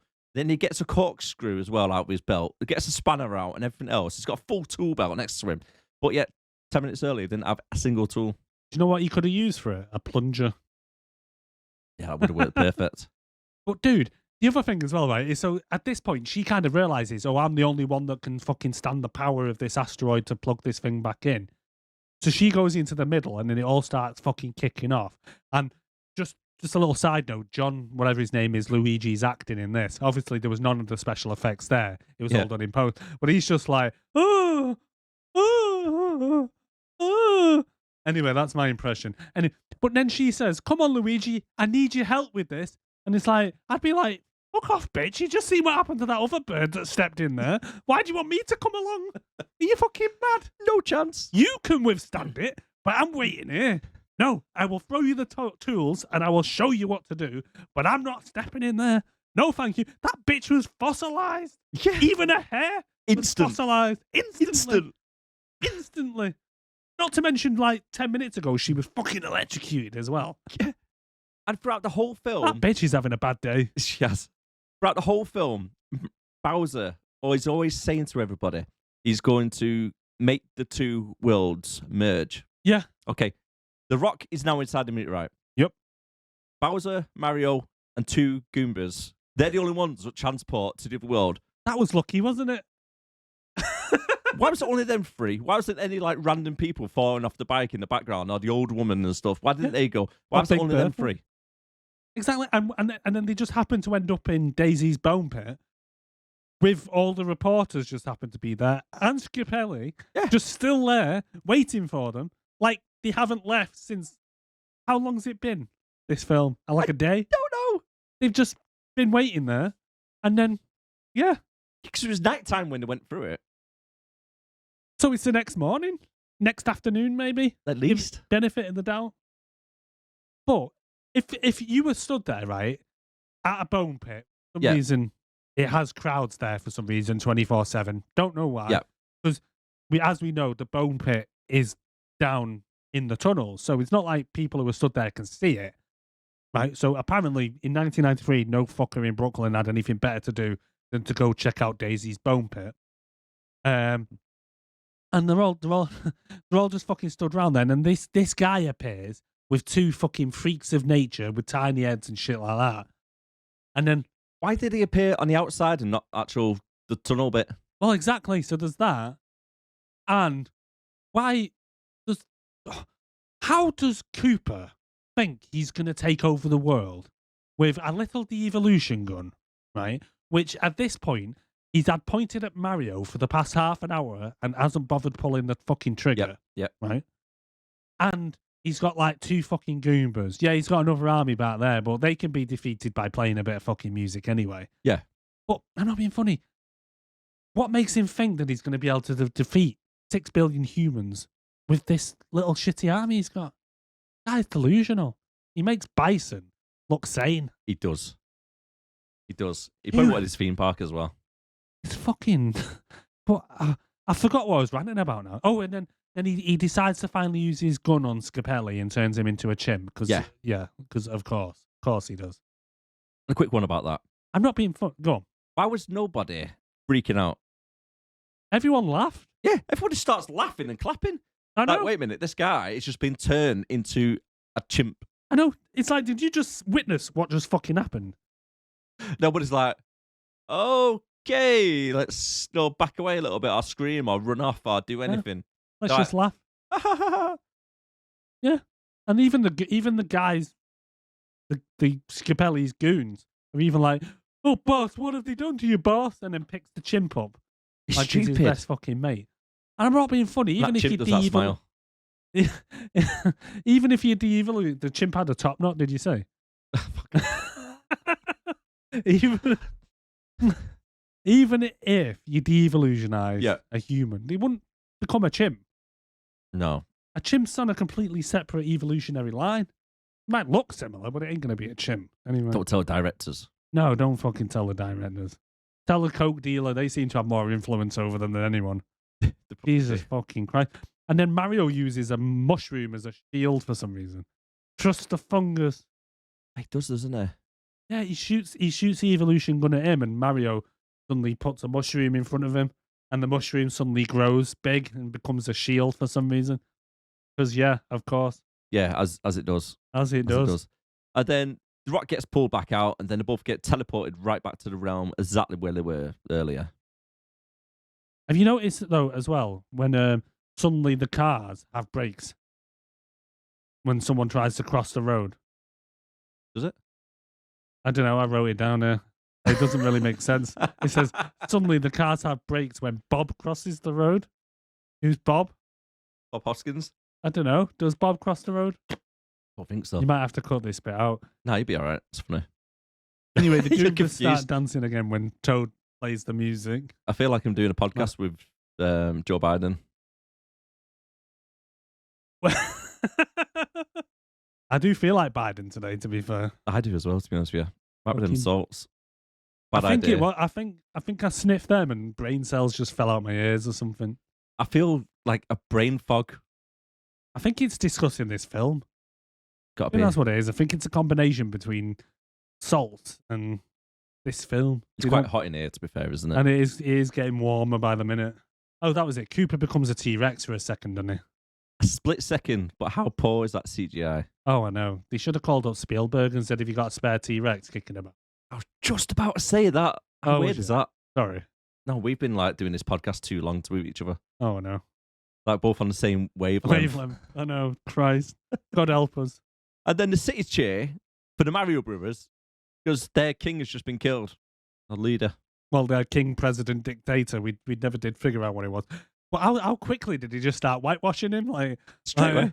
It's like they had the paint ready. He's gonna Literally, the paint was there. that motherfucker. He's gonna die any day. Get the paint ready, guys. As soon as he dies, we're whitewashing this fucking place. Zeno got 6-foot poles for the rollers. That fucking rolling over his pictures and everything. And then for some reason, the king Why? suddenly comes back to life.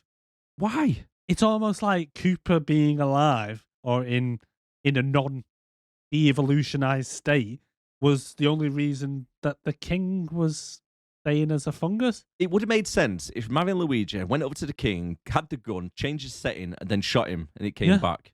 But no, they didn't do any of that. Skipped over it. They just had this 97-year-old testicle drop out, and it was a person. And gave birth to a fucking person, Just like that. And weirdly, that wasn't the weirdest thing in this film. But yeah. And then True. And then they go to return to their world, and then all of a sudden, literally, they've known each other a day, and Mario's throwing out the love word. Well, if you love her, you let her stay here. And like Luigi said, this is literally still our first date. We haven't even kissed yet. True. Give me a fucking chance. It's like, this is the weirdest fucking date I've ever seen in my life. Just nearly died 6 times. Yeah. Gone into a different universe. Yep. Turns out you're a dinosaur, love, and you were hatched from an egg. Yeah. Can we even have babies together? Is this even going to be a thing? Crossbreeding. Crossbreeding, yeah. Fucking hell. And then, and then we move to, she stays behind, doesn't she? But Mario Brothers are later on TV for saving the world. Yeah. How did the rest of the world know what was going on in a different dimension? I think it's to do with, I don't know, when they kind of blipped back and the whole crowd was there for like a second, and then all of a sudden they're like, I call them the Super Mario Brothers. Oh, that's convenient, because that happens to be the name of the fucking film. Yeah. But exactly, and then, they just happen to find themselves on that fucking TV program that Luigi was. Do you want to discuss what happens next? Well, Daisy comes back, doesn't it, and goes, it's only been 3 weeks, mind. And she comes back in and goes, Mario, Luigi, we fucking need you. And he's like, you fucked up already. The fuck is going on? Shit has hit the fan. Shit has hitteth the fan. And for some reason, she needs a plumber. Well, maybe if the shit hits in the fan, maybe the pipe works fucked again. I mean, Mario, Luigi, we need a plumber.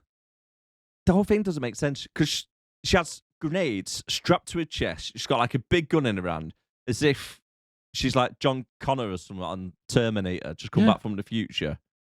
And then first thing Mario does was grabs his tool belt. Exactly. Grabs his fucking plunger. Yeah, because that's what we need, mate. We're fighting robots from the future. Yeah. Let's just get a plunger. Bring your fucking plunger, Works mate. for the gimps, didn't it? Oh. Well, and then we get the end credits. Oh. Thank fucking However. God. Oh. However. Don't however me. We have a post-credit scene. Oh, for fuck's sake. Did you watch that one? Yeah, I did actually. Oh, guys from Nintendo. Yes. Oh, fucking hell. So we get Japanese businessmen who happen to be from Nintendo, and they're knocking on a door, and the door opens up, and it's the Koopa cousins sat on a couch. And Weren't then, they killed? I'm sure Koopa asked for them to be killed. How did they end up back in our world? I don't know. Oh, for fuck's I've sake. got money for an apartment. Oh, yeah. I mean, they did get a little bit smart, to be fair to them. Maybe they just used their new vocabulary and talked their way into an apartment. Yeah, probably. Anyway, what were you going to say? So the Japanese businessmen from Nintendo say to them, we want to make a video game based on you two.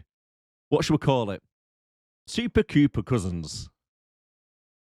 Fuck's sake. And now we're finished. I've never been so happy to hear that cheering. It's been a long one. It has been. This is real a long podcast, so I do apologise in advance. This is just like a 3-hour podcast at this rate, I think. There's just so much with this film. It's just, like we keep saying all the way through, it's just a coke fest of stupid fucking ideas. Our husband and wife duo who just didn't know what the fuck they were doing and didn't speak to each other and just seemed to take... No idea was a stupid idea when every idea was a fucking stupid idea. Yeah. And it's 100%. caused me to get back into Tourette's. That's how bad this film is. Yes. You've been pretty well recently, haven't you? Yeah, I've You've done been all right. very well. Okay, clip quiz answers.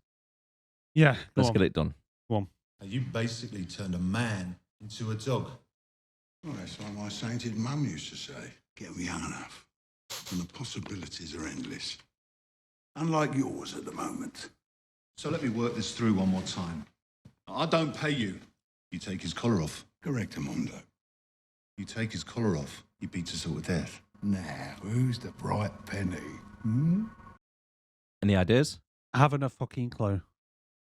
It stars Jet Li. Yeah, like, If you've not seen it, you're probably not going to get it. Unleashed. oh, right, no. I've heard of it. Okay, yeah. Unleashed, so if you got Unleashed, Yeah. give Well yourself done. a round of applause. And if you didn't and you're like me, then looks to be you. So what it's about is Jet Li is like a martial arts expert, really good. Got taken on by Bob Hoskins when he was a kid. He beats him like a dog, keeps a collar on his neck. But what he does, it's a really good film to be fair. When he takes the collar off, he just goes berserk and just kills everybody. But when he puts the collar on his neck, so on that scene, Bob Hoskins gets ambushed by the gangster who was on, saying if we keep the collar on his neck. Yeah. So he's beating the shit out of Bob Hoskins, and Jet Li just looks at him like a little dog. No, like doesn't do anything because he's got the collar on. As soon as the collar comes off, he just kills everybody. Few questions. Okay. Really good film. So, from what you just told me, right? So, at what age did Jet Li become collared? Because surely you would When he have. was like 6 or something. So, I'm guessing all the karate that he had to learn was before he was collared. Because how are you going to send him to a karate class when the guy's a fucking psycho who can't have his collar off? I don't know. Yeah. It works for the film because, like you say, because he's like a gangster in London. He goes around to people who owes them money. He says, like, give me the money. They're like, no, I've not got the money for you. Take his collar off. Sick him. Then he just goes berserk and just starts, like, kicking his shit out of everybody. Really good martial arts film. Really good. Yeah. It is. Okay. I won't think too much into that one. Okay. So, should we do the awards? We shall do the awards. So, if you want to play along at home, we're going to do best actor, best character, worst character, 3 things you liked about the film, and your personal rating out of 10. If you want to leave a comment, if you're on YouTube below, if you're on Spotify, you can email us on 6andbelowpodcast@gmail.com. Yep. And yeah, You missed out the Hot Babe Award. are we doing Hot Babe? Let's carry There's on. only one fucking decent woman in here. Carry it on. Why Oh, not? fine, Hot Babe Award as well. You know what I mean? Mario Skank might be all right if done up properly. You know it's gonna. Come on, play the clip. Oh, let's get on with it. The King Kong Award for the Best Actor. Yeah, that's right. You better walk away. Go on, walk away, because I'm going to burn this motherfucker down. King Kong ain't got shit on me. That's right. I'll let you go first this week. I've gone for Daisy. Daisy Yeah. as the best actor. Yeah. Fair enough. Rest of them are too coked off the face. Fair enough. What's your reasons? Just that everyone else was coked off the face. It was shit performance overall, so it's a best out of a bad bunch. I've gone for Bob Hoskins. Nah. Just for what He's he too had annoying. to work with. I suppose. Yeah. Yeah, he was annoying. And the more I think about it, he did play Mario really whiny. But still, I think he was the best out of a bad bunch.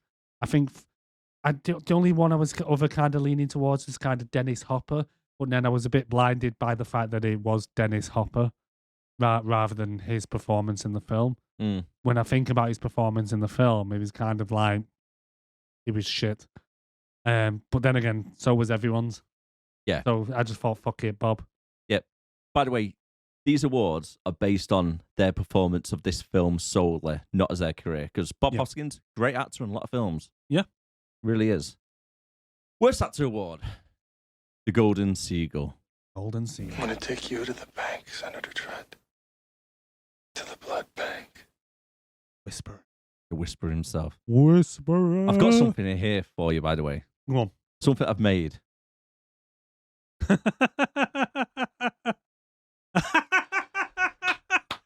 Where the fuck have you been hiding that? I made it.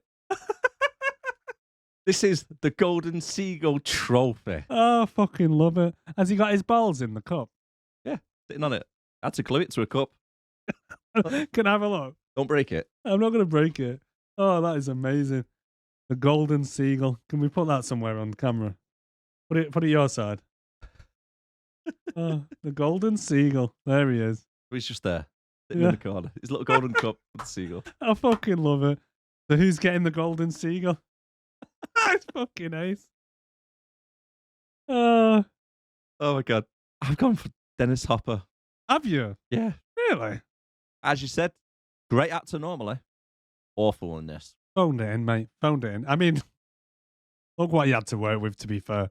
Oh. Yeah. Ah, fair enough. I've gone for John Leguizamo. Every name is Luigi. Yeah, shit.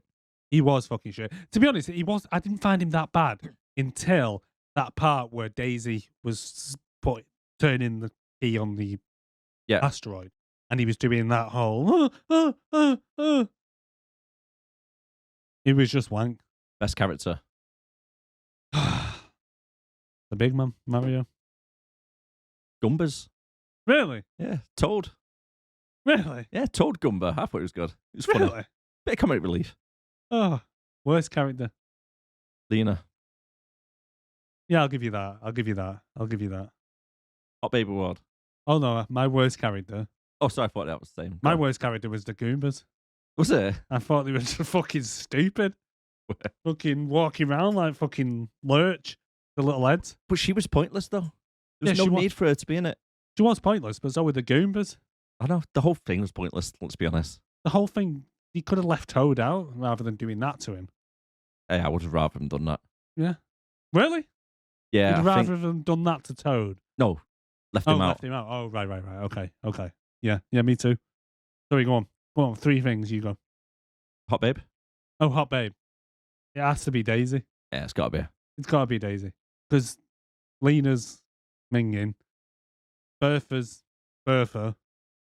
And You could have had who's one the of other the one? other chicks what got kidnapped earlier, but you don't really see they much. were just all Brooklyn skanks, no offence. There's our Brooklyn 1 subscriber gone. Yeah. There you are. Sorry. Hey, I'm walking here. Hey, I'm being honest here. 3 things I liked. Okay. I like the scene where the Gumbas were chasing Mario down the sliding pipe. You like that scene? I thought it was all right. Okay. I like the Gumbas. Yep. And it's not so serious take on the game. Yeah. Because the way I see it, it was that shit. If they was close to the game, it probably would ruin the game. Yeah. But at least they didn't take it serious, so you can't put the connection from that to that. Well, yeah, because he obviously never, ever played the game. No. Or had anyone on set who had played the game. Or had anyone advising them from Nintendo. How did you even allow this to happen? Oh, Jesus. So my 3 things are, I like the bomb with the Reeboks. I thought that was quite funny. I must admit, I did laugh when I seen the Reeboks. Calm down, Golden Seagull. Goodbye. I like the bomb with the Reeboks. I did laugh when I seen that. And I like to think about the amount of drugs it took to make this film. Yeah. I thought that was a good part.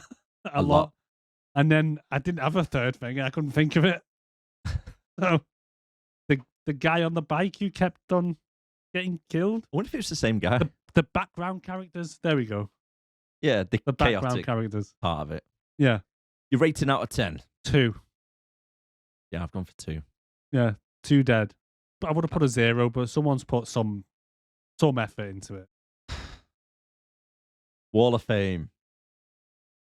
It's over. It's over by you, fella. 3, 2, 1. One to skip. One to skip, definitely. Definitely. Don't let it ruin your childhood. Don't. If you watch this when you was a kid, don't watch it again. No. Don't. And if you've never watched it, just watch the new one. Watch the one from 2023. The one that's good. Yeah, the cartoon. Yeah. Just watch that. You don't need to watch this.